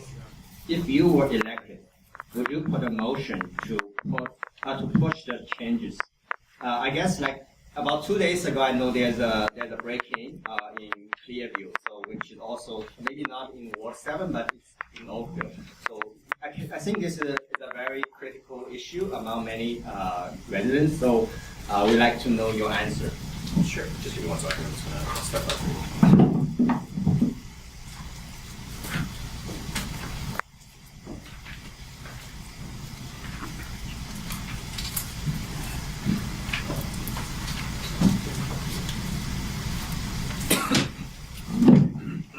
So I unfortunately can't find notes, but I mean, this is near and dear to my heart. The main pressing issue in this ward is safety. And the reason why we all moved here is safety for our kids and our future. So I would I would definitely sign a petition depending on the wording, but I would ask police to come to our ward and come to our streets every day. I would ask them to walk, not drive. I would ask them to come to our schools to educate kids and to get familiar with kids so that children are not scared of the police being there. And I would ask the Halton Police Board to come and to do random just drive-arounds. I believe that having the police there and educating the police about what our issues and safety concerns are very important. As residents, what we need to do is we need to set up a neighborhood watch. I know we've tried, but we haven't set up a neighborhood watch that would be for different specific neighborhoods in the area. This way, we do, not the policing, we just build a community and stop this from happening, whether it's car break-ins, kids breaking in for cigarettes or money, or people robbing our homes, or people just graffitiing violence. It is up to us to do it first. When the police does it and we ask the police and we ask the town and the region to come, then they'll realize, okay, well, we have neighborhood watches, we have people who want to keep their streets safe. Then they're going to come. Now, the bullying issue at the schools, I know Nav worked at the school and I'm there as well too, and we're trying to work on that bullying issue. There is a serious issue at Maui Public. Okay. Now, I started talking about this in my introduction, but the violence in Toronto has contributed to Oakville. So the gun laws, we need to stop having it. No one should be owning a gun. No one should be able to sell marijuana in Oakville, because that brings in crime. So if we tackle all this together, we shall, and I intend to make this ward safer. Second question, do you believe the current property tax is at a reasonable level in terms of annual increasing rate? So, well, the second candidate answer this question. So there's a major confusion in this word about property taxes. Yes, they're very high right now because we live in a developing world. But the thing is, where is our money going? Our services and our infrastructure is not meeting up with the amount of development that is coming to this world. We need to first prioritize where the money is going before we look at lowering or raising the taxes. On top of that, there is no set rate for property taxes at the moment because it is a developing world and that there are major houses being built at the moment. So, one thing that we really have to focus on is bringing the services and infrastructure to support the development with that tax money. Because I can tell you where our money is not going. Our money is not going to a smart bus transit system. We don't have bus transit going up to Niagawa and Burnham Thorpe Road. Our money is not going to a community center and library. In fact, I am championing the North Oakville project, the North Park project, and we want to make sure that we're bringing those community centers and libraries and outdoor facilities for these kids and families that deserve that output in their ward, because that's what a community is about. On top of that, that will raise your home value at such a significant rate, 5, 6, 7%, because we're bringing such facilities to the ward. Property taxes is a huge issue, but let's look at the real issue. Let's look at where the money's going. Let's make sure our roads are safer, signage, parking, infrastructure. Let's make sure that's dealt with before we discuss lowering or raising these taxes. Thank you very much. Thank you.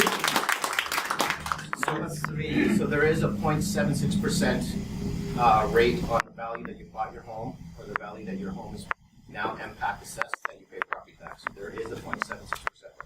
Thanks for the information. So the third question, what are your recommendations to the local educational institute and human resources with regards to the business development opportunities? So let's welcome the third candidate. I'll just stand here if it's okay. Yeah, no worries. If you can't hear me, let me know and No, I'll you can use this. Yeah. Oh, okay. I think it should be that way. So what are my recommendations to the local? Do you want to read the question again? Yes. So basically, the question is, what are your recommendations to the local educational institutes and human resources with regards to the business development opportunities? Okay, so I think that in Oakville we do have a lot of opportunity for business development. It's important to know that Oakville does not have a lot of commercial land, so the land that we do have should be optimized and used for high-level businesses that would bring in skilled opportunities and skilled jobs not the big box distribution centers. So my recommendations to bring business development to Oakville through our educational institutions would be to advocate for more skilled positions, staying away from low-level skilled jobs, to ensure that we are encouraging skilled work in our community, and also to make sure that we are targeting and bringing in the right residents into Oakville that can make a contribution to our economy. I have myself been a small business owner here in Oakville. My family owns small businesses in Oakville, so I understand the importance of having small businesses in our town. And small businesses are the engine of the economy. You know, this is something that we need to pay attention to, and I would definitely advocate on business development ideas as a regional town councillor, especially in consultation with the public and educational institutions and any HR components that are also involved. Thank you. Thank you. So the next question is, we have seen the population growth and more vehicles on the road, causing traffic congestion in the past 4 years. Would you support a region-wide road expansion plan, or you have other options in terms of a better solution?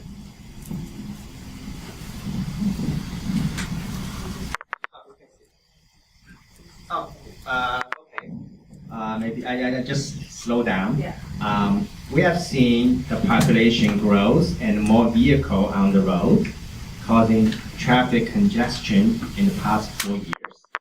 Would you support a region-wide road expansion plan, or you have other options in terms of a better solution? Hi there. As we have seen in all of our wards, there is a huge population growth. And with that growth, we have to put in more infrastructure. And for us to have to put in that infrastructure means we would have to do more road widening. And that is to decrease congestion.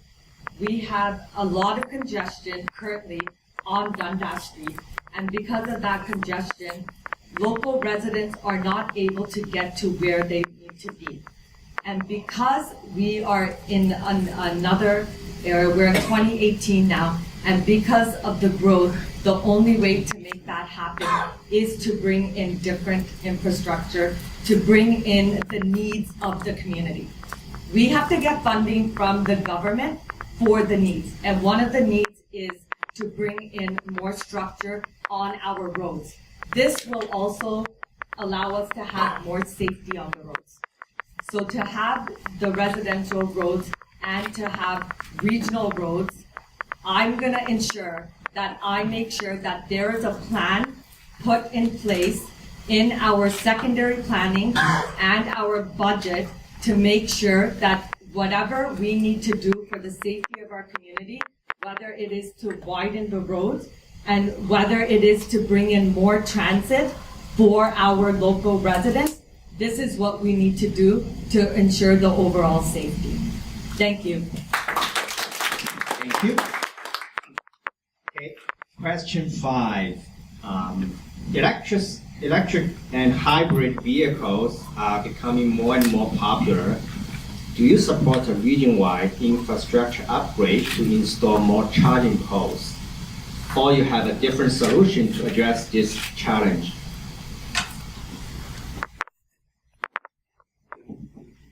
Okay, sorry, I maybe just have to slow down. Electric and hybrid vehicles are becoming more and more popular. Do you support a region-wide infrastructure upgrade to install more charging posts? Or you have a different solution to address this challenge?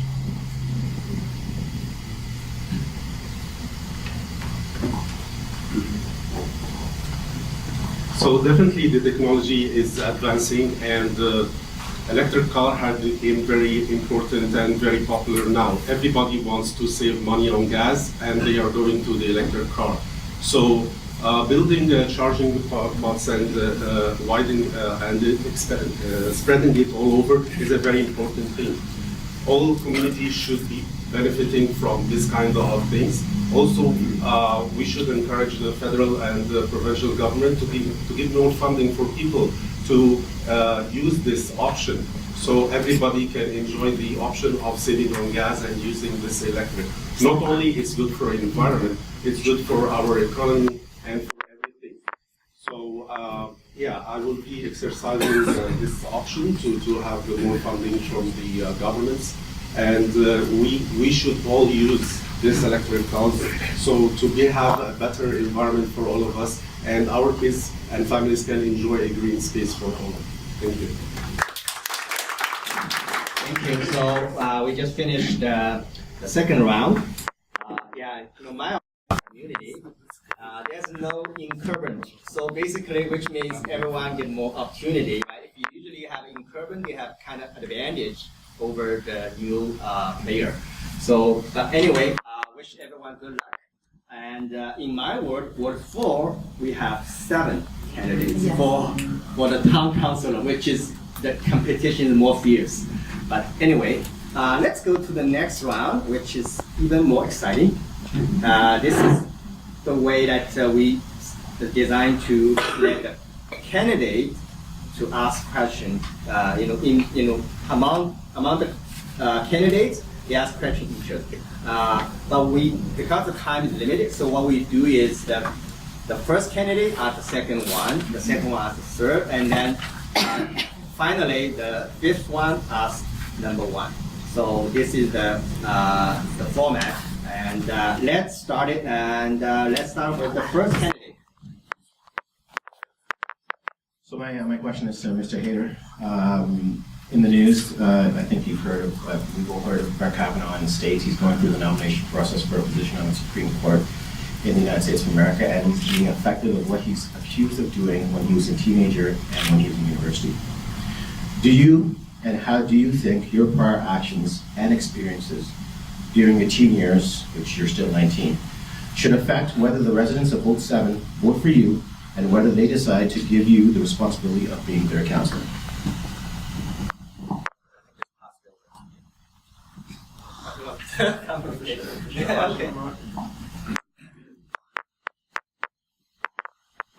So, yes, I am 19 years old, and my experiences and my age are quite questionable to a lot of you, but I believe that's my strength and not my weakness.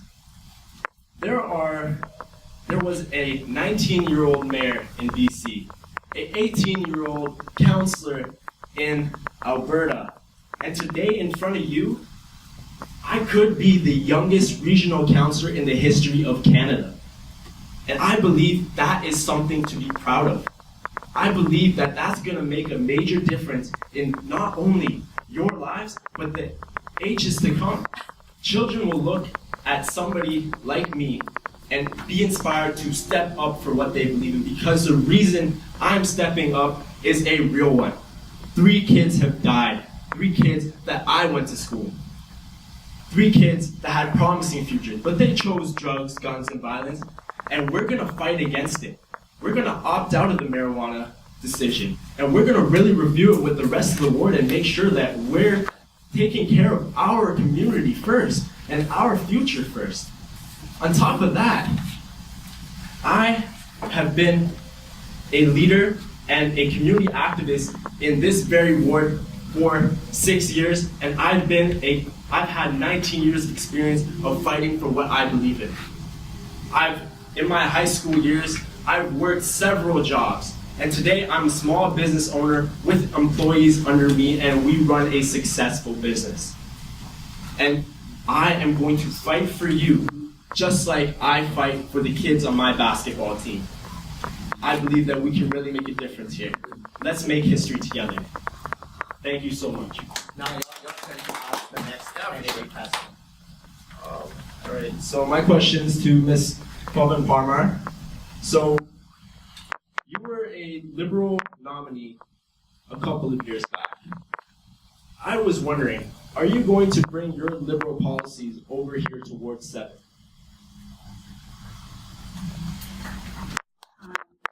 Mr. Hayter, I believe you're confused. I was never a Liberal nominee.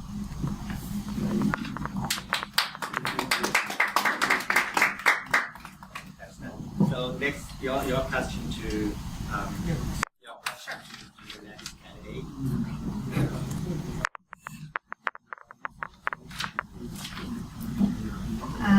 Okay, so Ms. Nanda, I recently met with the local MPP who advised me that no one has advocated to her about the overcrowding issue facing our local school, Udinawi. This being a major component of your platform, albeit a provincial issue, and you being the chairperson of the parent council for the past 3 years, why did you fail to effectively advocate for students and parents in raising this issue with the appropriate level of government, especially since we just had an election? As you know, provincial elections are when we get commitments from our government to get things done. And I was very disappointed to hear that nobody from Udinawi or from the parent council has advocated to any member of parliament on this issue, provincial parliament. Yeah, sure. Thank you so much for that question. First and foremost, I have advocated to the MPP. The previous MPP that was here in the Liberal government, I have, and together with the school But trustees. when there's an election, you should advocate to the new government. I think I'm that's answering my question. Sorry, just I think I'm no answering. interruption, please. Yes. Yeah, let that. And I have reached out to MPP, FE, several times and have been told by many, including councillors, that she's very difficult to get to. And I will respond in terms of, I've worked with the school trustee, Kelly Amos, for the last 3 years to push for funding for new schools. I have been an advocate of that since day one. Together, I have on numerous occasions since the election has been over, tried to meet up with FE. It has not occurred. The previous MPP, I was working with her the last couple of years on funding and pushing for funding for the schools. We now received funding for the second school that's coming in. The school trustee and myself are pushing now for the third school to come in. This previous school was supposed to be in last year, and the funding was given to a school in Milton. I have advocated, and yesterday I was re-elected into council for my 4th term at Udinawi Public School. I have shown my commitment to this school. I've shown my commitment to this ward to bring in more schools. I've shown my commitment to try to bring in the high school. The high school also needs funding. We have also reached out to MPP on getting funding done for the high school. That takes 2 years to come in. Takes 1 year to build an elementary school. Takes 2 years to build a high school. A couple of my kids are going to be in high school in a few years. I have 4 kids, 3 kids of which go to Udinawi. I know the issues, and I've been advocating for 3 years. Thank you.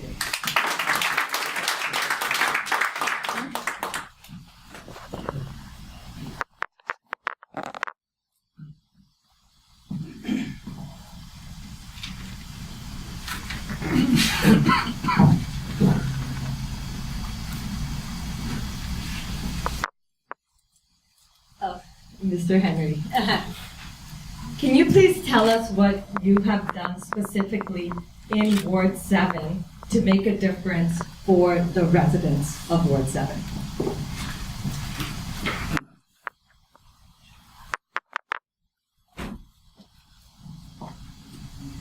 Thank you for your question.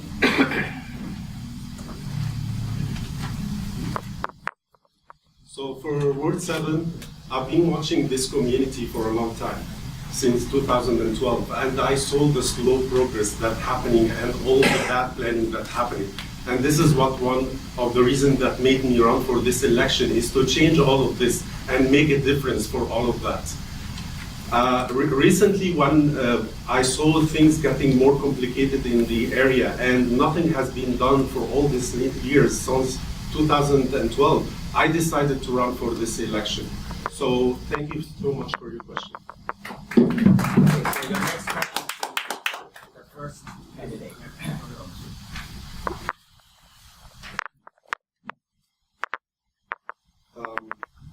So planning is a big issue in Ward 7. And as you know, we have lack of services and in all of our community. What if an application is submitted to you to change the zoning of a piece of land to build a workshop place on it? Thank you. Sorry, the last part was worship place, correct? Yeah.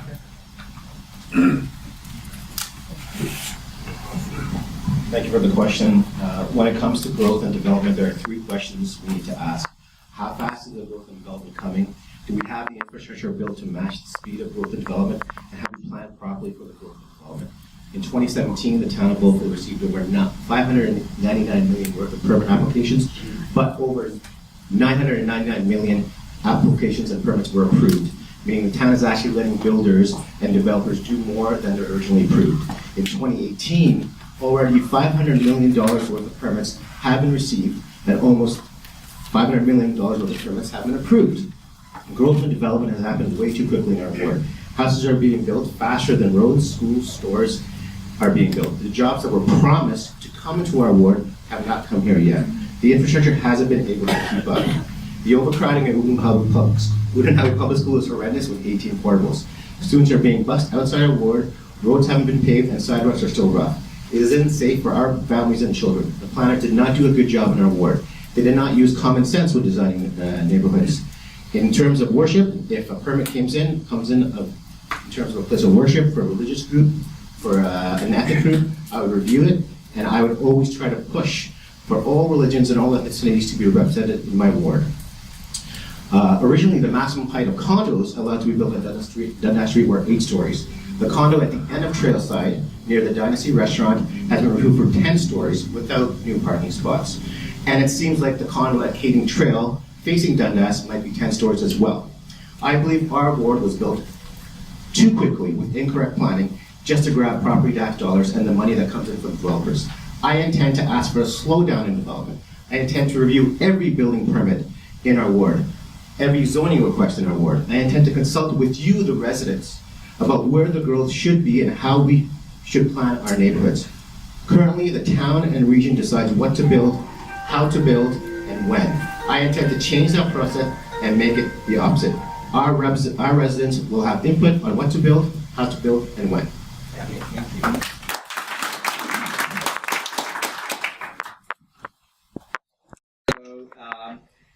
So let's go to the next round. This is the question, basically, is kind of general question. So every candidate needs to answer that question. So we still go to the numbers. The question is, I just try to slow down. Not many candidates asking to repeat, but I try to slow down so everyone can just get it. Please share your thoughts on the challenges and opportunities of the new Ward 7. Thank you for your question. We are fortunate to live in the most livable city in Canada. We have an opportunity in Ward 7, because we're all new to Ward 7, to be leaders and demonstrate that looking forward is the best way to keep improving. The most pressing issue affecting Oakville and Ward 7 is to create an environmentally sustainable community. To ensure the success of this type of community, I will be championing the following initiatives: controlling population density, monitoring new building initiatives, building publicly funded early childhood centers, embracing multi-ethnic communities and supporting our unique issues, increasing programs and funding for seniors, promoting neighborhood watch programs, supporting green businesses, providing incentives for alternative energy usage and for citizens and businesses, creating and allowing access to public EV charging stations, increase green spaces with more trees, more sports programs, more children's play areas, increased and safer bike walking paths to stop the reliance on cars to get around our ward, our town, building community gardens to provide space to plant and grow fruits and vegetables for every resident, organizing weekly farmers markets, creating outdoor calisthenics and workout areas, and lastly, the responsible spending of our tax dollars. Thank you.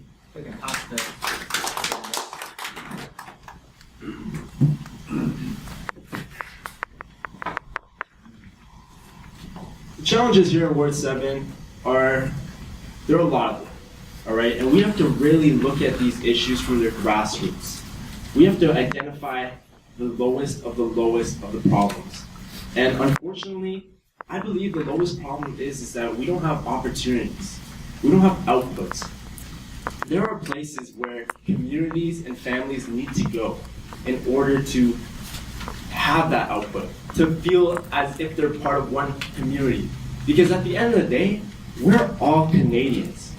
We all care about our community. We all care about our country. We came here for a reason, and that's to thrive. That's to be a part of something special. Ward 7 isn't getting the infrastructure it needs. It doesn't have a school that is suitable for the education needs of our children. It's overcrowded with 18 portables, and that's really inhibiting our kids' futures. We have a Catholic school that is undercrowded and has only 300 to 400 children. We have to start looking at these grassroots issues and making sure that we're targeting them first. Let's start looking at the BIAs and making sure that our small businesses are investing back into this ward so that we have local jobs, so that we're controlling the gridlock, so that we're controlling congestion. Because that's what matters. Our future matters, our children matters, our families matter. We have to make sure that we're living in a unified and livable Oakville. And if we don't identify these problems and fix them sooner enough, Oakville will lose that name. And I will not let that happen. I will continue to fight for you, my family, and the rest of this community to make sure that we're moving forward at all times. Thank you very much.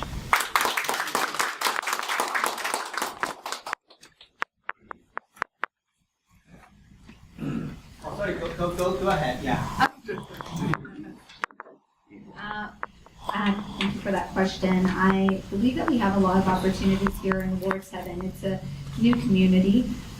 We will have the opportunity to develop community facilities, bring in services and infrastructure we need to benefit us the most. Like I said before, I've worked in government at different levels of government, so I understand the needs that we need and the services that we need in our community.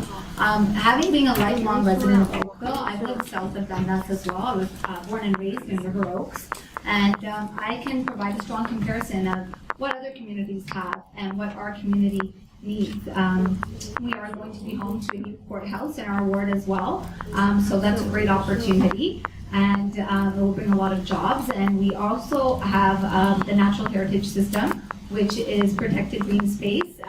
And the idea for North Oakville is to have the balance of housing similar to South Oakville, where you can still walk outside and go take a walk on the trail, and we have the necessary green spaces that we need to have a good balance in our community. A challenge, I do believe, is the school, the overcrowding. Like I said, a provincial election just happened. I think that the school council and those involved felt that they should have addressed this issue. Advocated is one thing, but to effectively address something is another. So I really do think that is something that we need to work on as a community. The more voices that the government hears, the better. The more you advocate on an issue, the more you reach out to your MPP, and she does respond, you can get things done. And I think if we work together as a community, we can get through these challenges and make them into opportunities together.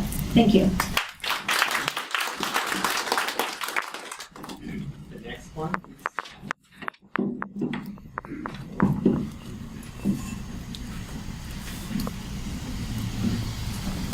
Thank you for that question.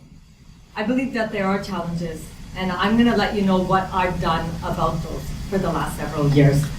One, I started, and with another resident, a neighborhood watch group. I reached out to Halton Police to collaborate with them on safety issues in our area. And because of that, we've had more police presence in our area. They welcomed us to the station to give us a presentation and to collaborate with our neighborhood watch group. I have also started a residents association because I do believe that more residents need to be involved, and because of that, we can take our issues to council.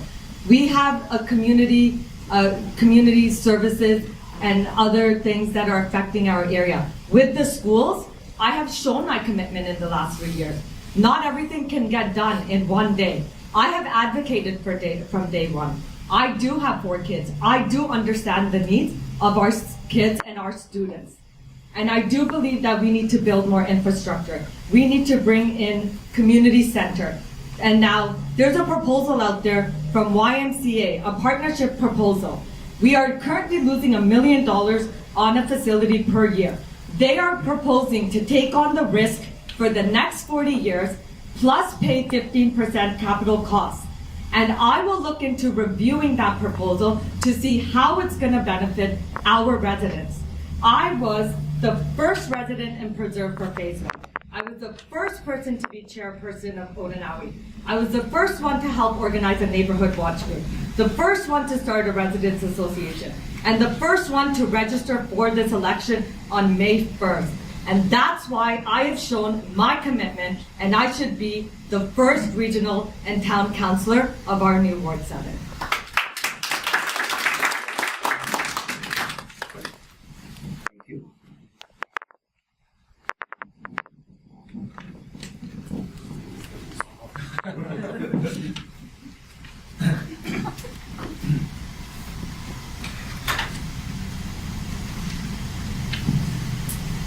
So, as you know, my main concern is about the public safety. We can build many schools, we can build many parks. What's the benefit if we can't let our kids go out and play in the park, or we are scared when we are inside our home? This is the main issue, is public safety. I've met many residents, and they raise the concern over the break and entry and car theft in our neighborhoods. This should be stopped. Residents should be feeling safe to raise our kids and our families. So, as a councillor, I will support the police services. I will also give support to patrols by the Halton Regional Police as support to Neighborhood and Safety Watch. There is a lot of programs that the provincial government should fund this programs to non-profit organizations that will help us to do this. And we should exercise. I don't see anybody's getting benefit from these programs. We should have security cameras in and out of the main intersections to monitor who's coming in our community and who's coming out of our community. And if they say we don't have funding, the provincial government should bring us the funding. We have to feel safe in our community, and this is the main issue. I will make sure that all the Halton Police and the organization will make workshop with the residential of the community and the leaderships to make plans for strategies to how we can overcome the break-ins and the rise of the crime that's happening in the neighborhood. This is the most important thing that we should focus on. Building school, building parks, building everything, this will come. Because of course, it is very important, very necessary, but we have to do both together, but focusing on how to make our homes safe to raise our kids. Thank you.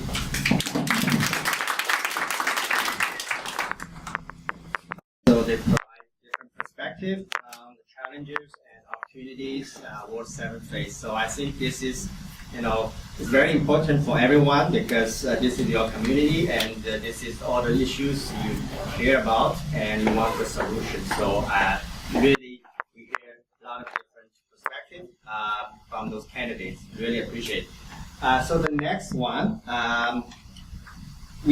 because before some audience actually comment, like, when you ask the question and answer, the order seems like, maybe unfair to some, like the first one is kind of, you don't have time to prepare, right? That's okay. So, but yeah, I mean, we know this is kind of issue, but unfortunately, there's no better solution, and this number was randomly picked. So we think that's the way that we will go. Again, so to kind of make a compensation for that, this time we go from the last one to the first. So, okay, so the first question will be answered by the fifth candidate. So the question is, what is your answer to the opt-out option of marijuana retail store in Oakville and why?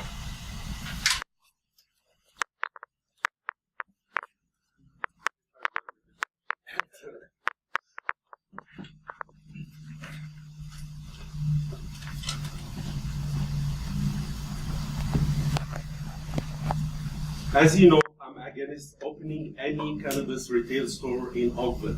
I think it should even not be selling cannabis in all of Canada. But the federal government legalized it, and this is what we should have deal with it. If I'm elected, I will support the opt-out option. As you know, the federal government has legalized it, and it will start on October the 17th by the online platform. And then by April 2019, they will start selling in the retail stores. The provincial government has decided to give the municipality a one-time decision, either to opt out or to opt in this retail stores. So I will oppose opening any store to sell it in our ward or even in Oakville. If I'm elected, I will vote to oppose to use the opt-out option for our voting.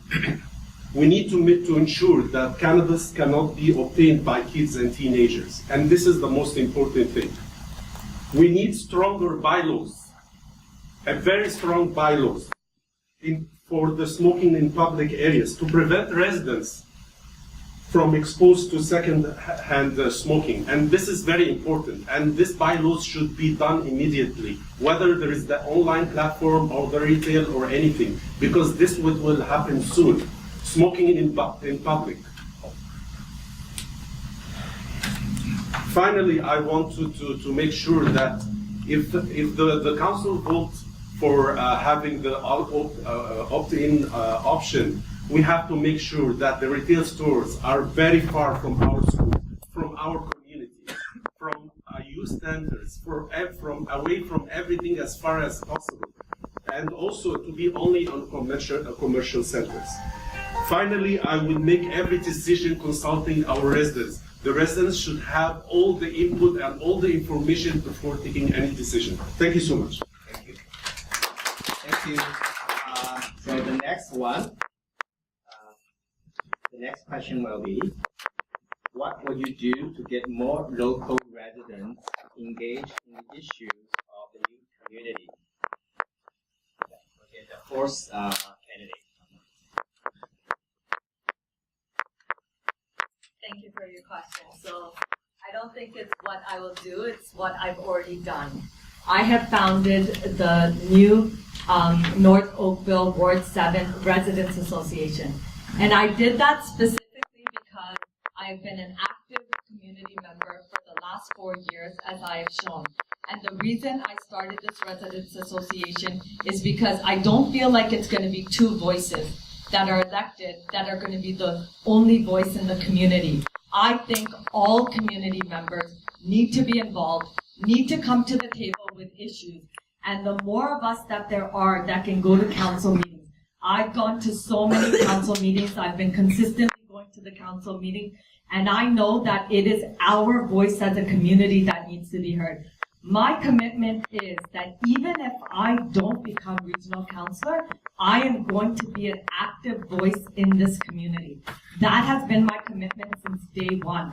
My family and I moved here 4.5 years ago and are going to live in this community for a very, very long time. So my commitment is to this community in whatever role I think will help this community. I started this Residents Association. I encourage all of you to be a part of it because I would like to hear from you. I would like to know what your issues are and how we can work together to resolve those issues. That's what we need at the town. That's what we need at the region, is a commitment and to know that this is what we can do for our community. Thank you. Thank you. So the next one is also from our audience.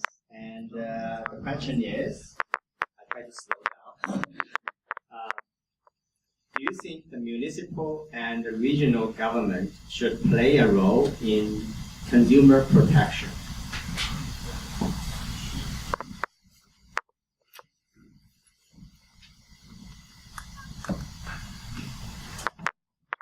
I think that the municipal and regional government should have oversight on consumer protection. In regards to how deep their role would be in the laws and the regulations around it. I would have to look into it further. where the needs are of our residents and Oakville as a community, and understanding that we should be always educating our public on consumer protection. That is first and foremost. So the Halton region and the town, I would definitely encourage that they encourage the public on consumer protection, but in terms of the actual legalization and the bylaws and regulations around it, that would be something that I would look into further before making any decisions. And again, as many of you know, these types of decisions are not made with one person. They're done at council through a process. The councillors, both regional and town, would review an issue like this and then collectively decide. But I certainly do agree in encouraging and educating our residents on consumer protection. Thank you. So the next one, the question is, how would you deal with the challenge of investing for the future, meanwhile saving taxpayers' money?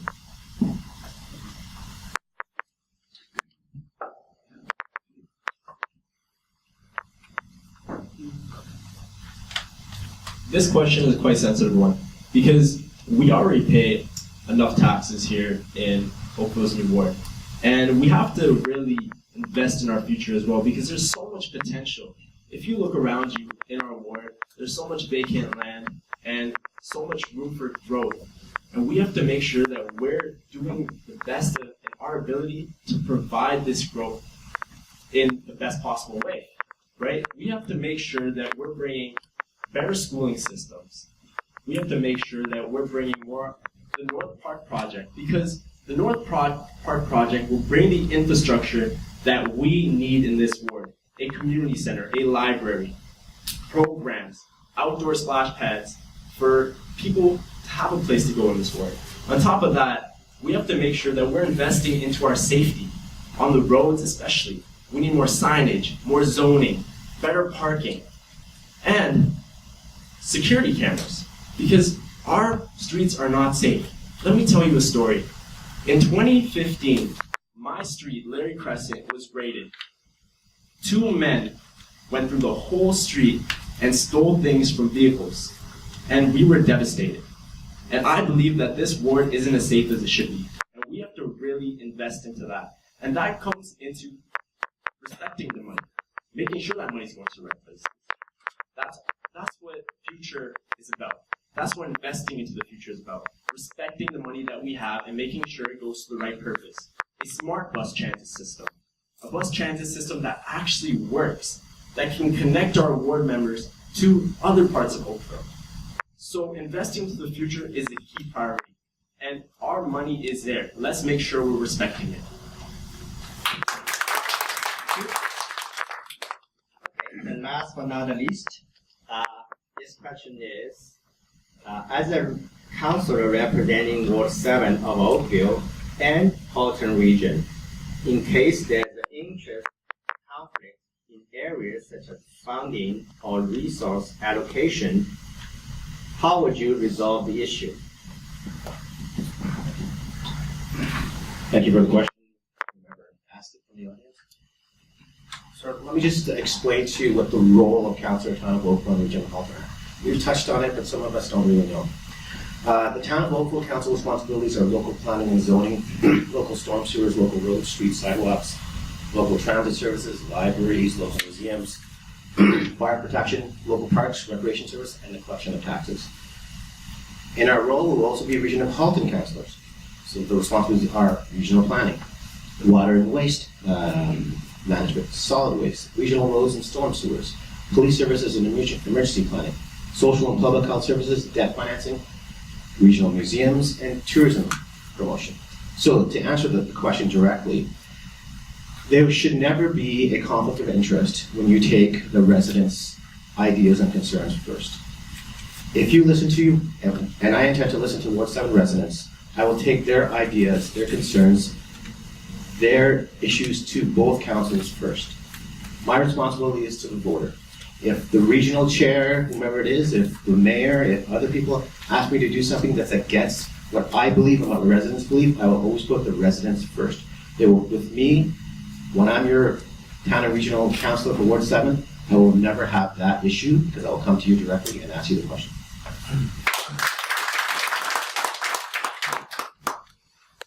Thank you. And we are coming to the end of this session. And I know this is like a full house today. Many of you probably have a lot of questions because the question we ask mainly collect from the residents. And we think we pick some of these as most relevant and important and most critical to the neighborhood.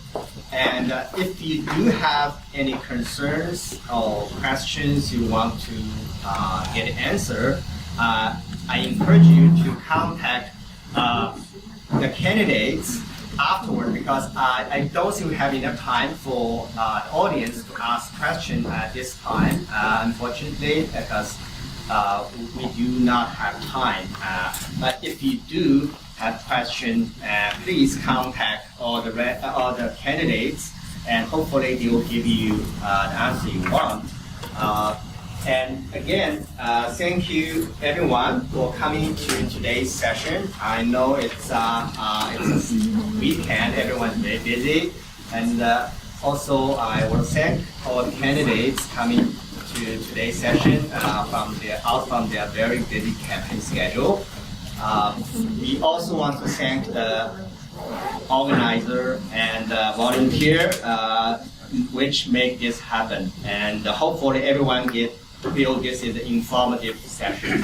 Thank you very much. The organizer is going to give the final speech. So after good presenter, thank you. Thank you, everyone. Well done, good job. Well done, good job. Yeah, Thank you. Feel free to sit it. You guys encourage the organizer to come to speak. I was pointed to be to speak for him, but he will come. I would suggest. So first of all, I heard some candidates today talking about Chinese community. But actually, I want to correct. We will try to organize equally for all the residents in this Ward 7, not only for Chinese community. And as you know, I deliver myself to the brochures, to door, and try to make all you guys encourage all the residents to come. So I mean, the opportunity for all the residents to hear is equal. And also, I very impressive to the questions, good question and good answers, but the time's limit. So I think if we have more questions, or say as the presenter said, so we would encourage you to contact the candidates and to discuss. And so third thing is for the video. So today's video and also information will be shared in the website. That's our plan. And you guys could contact to Frank, John, when the video and also information is ready, and also encourage you to share with your friends and neighbors, especially Ward 7 residents. We want to deliver all the information again equal to all the residents. So also, dear neighbors, I would encourage you to make your own judgment for your vote. And also, as you being here today, I thank you so much for coming, and also to share your message to your neighbors who could not come today. And for audience in front of TV, thank you for watching. So, Frank, you.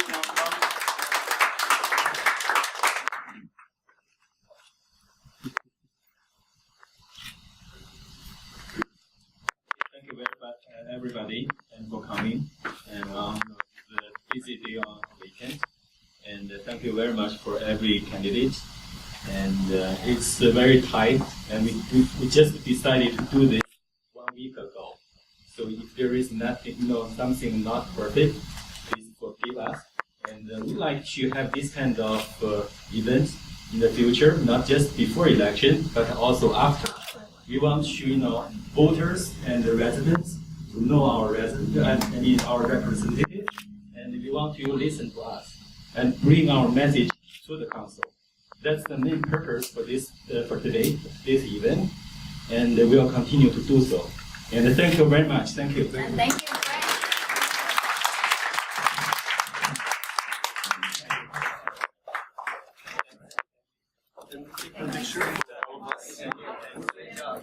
Thank you.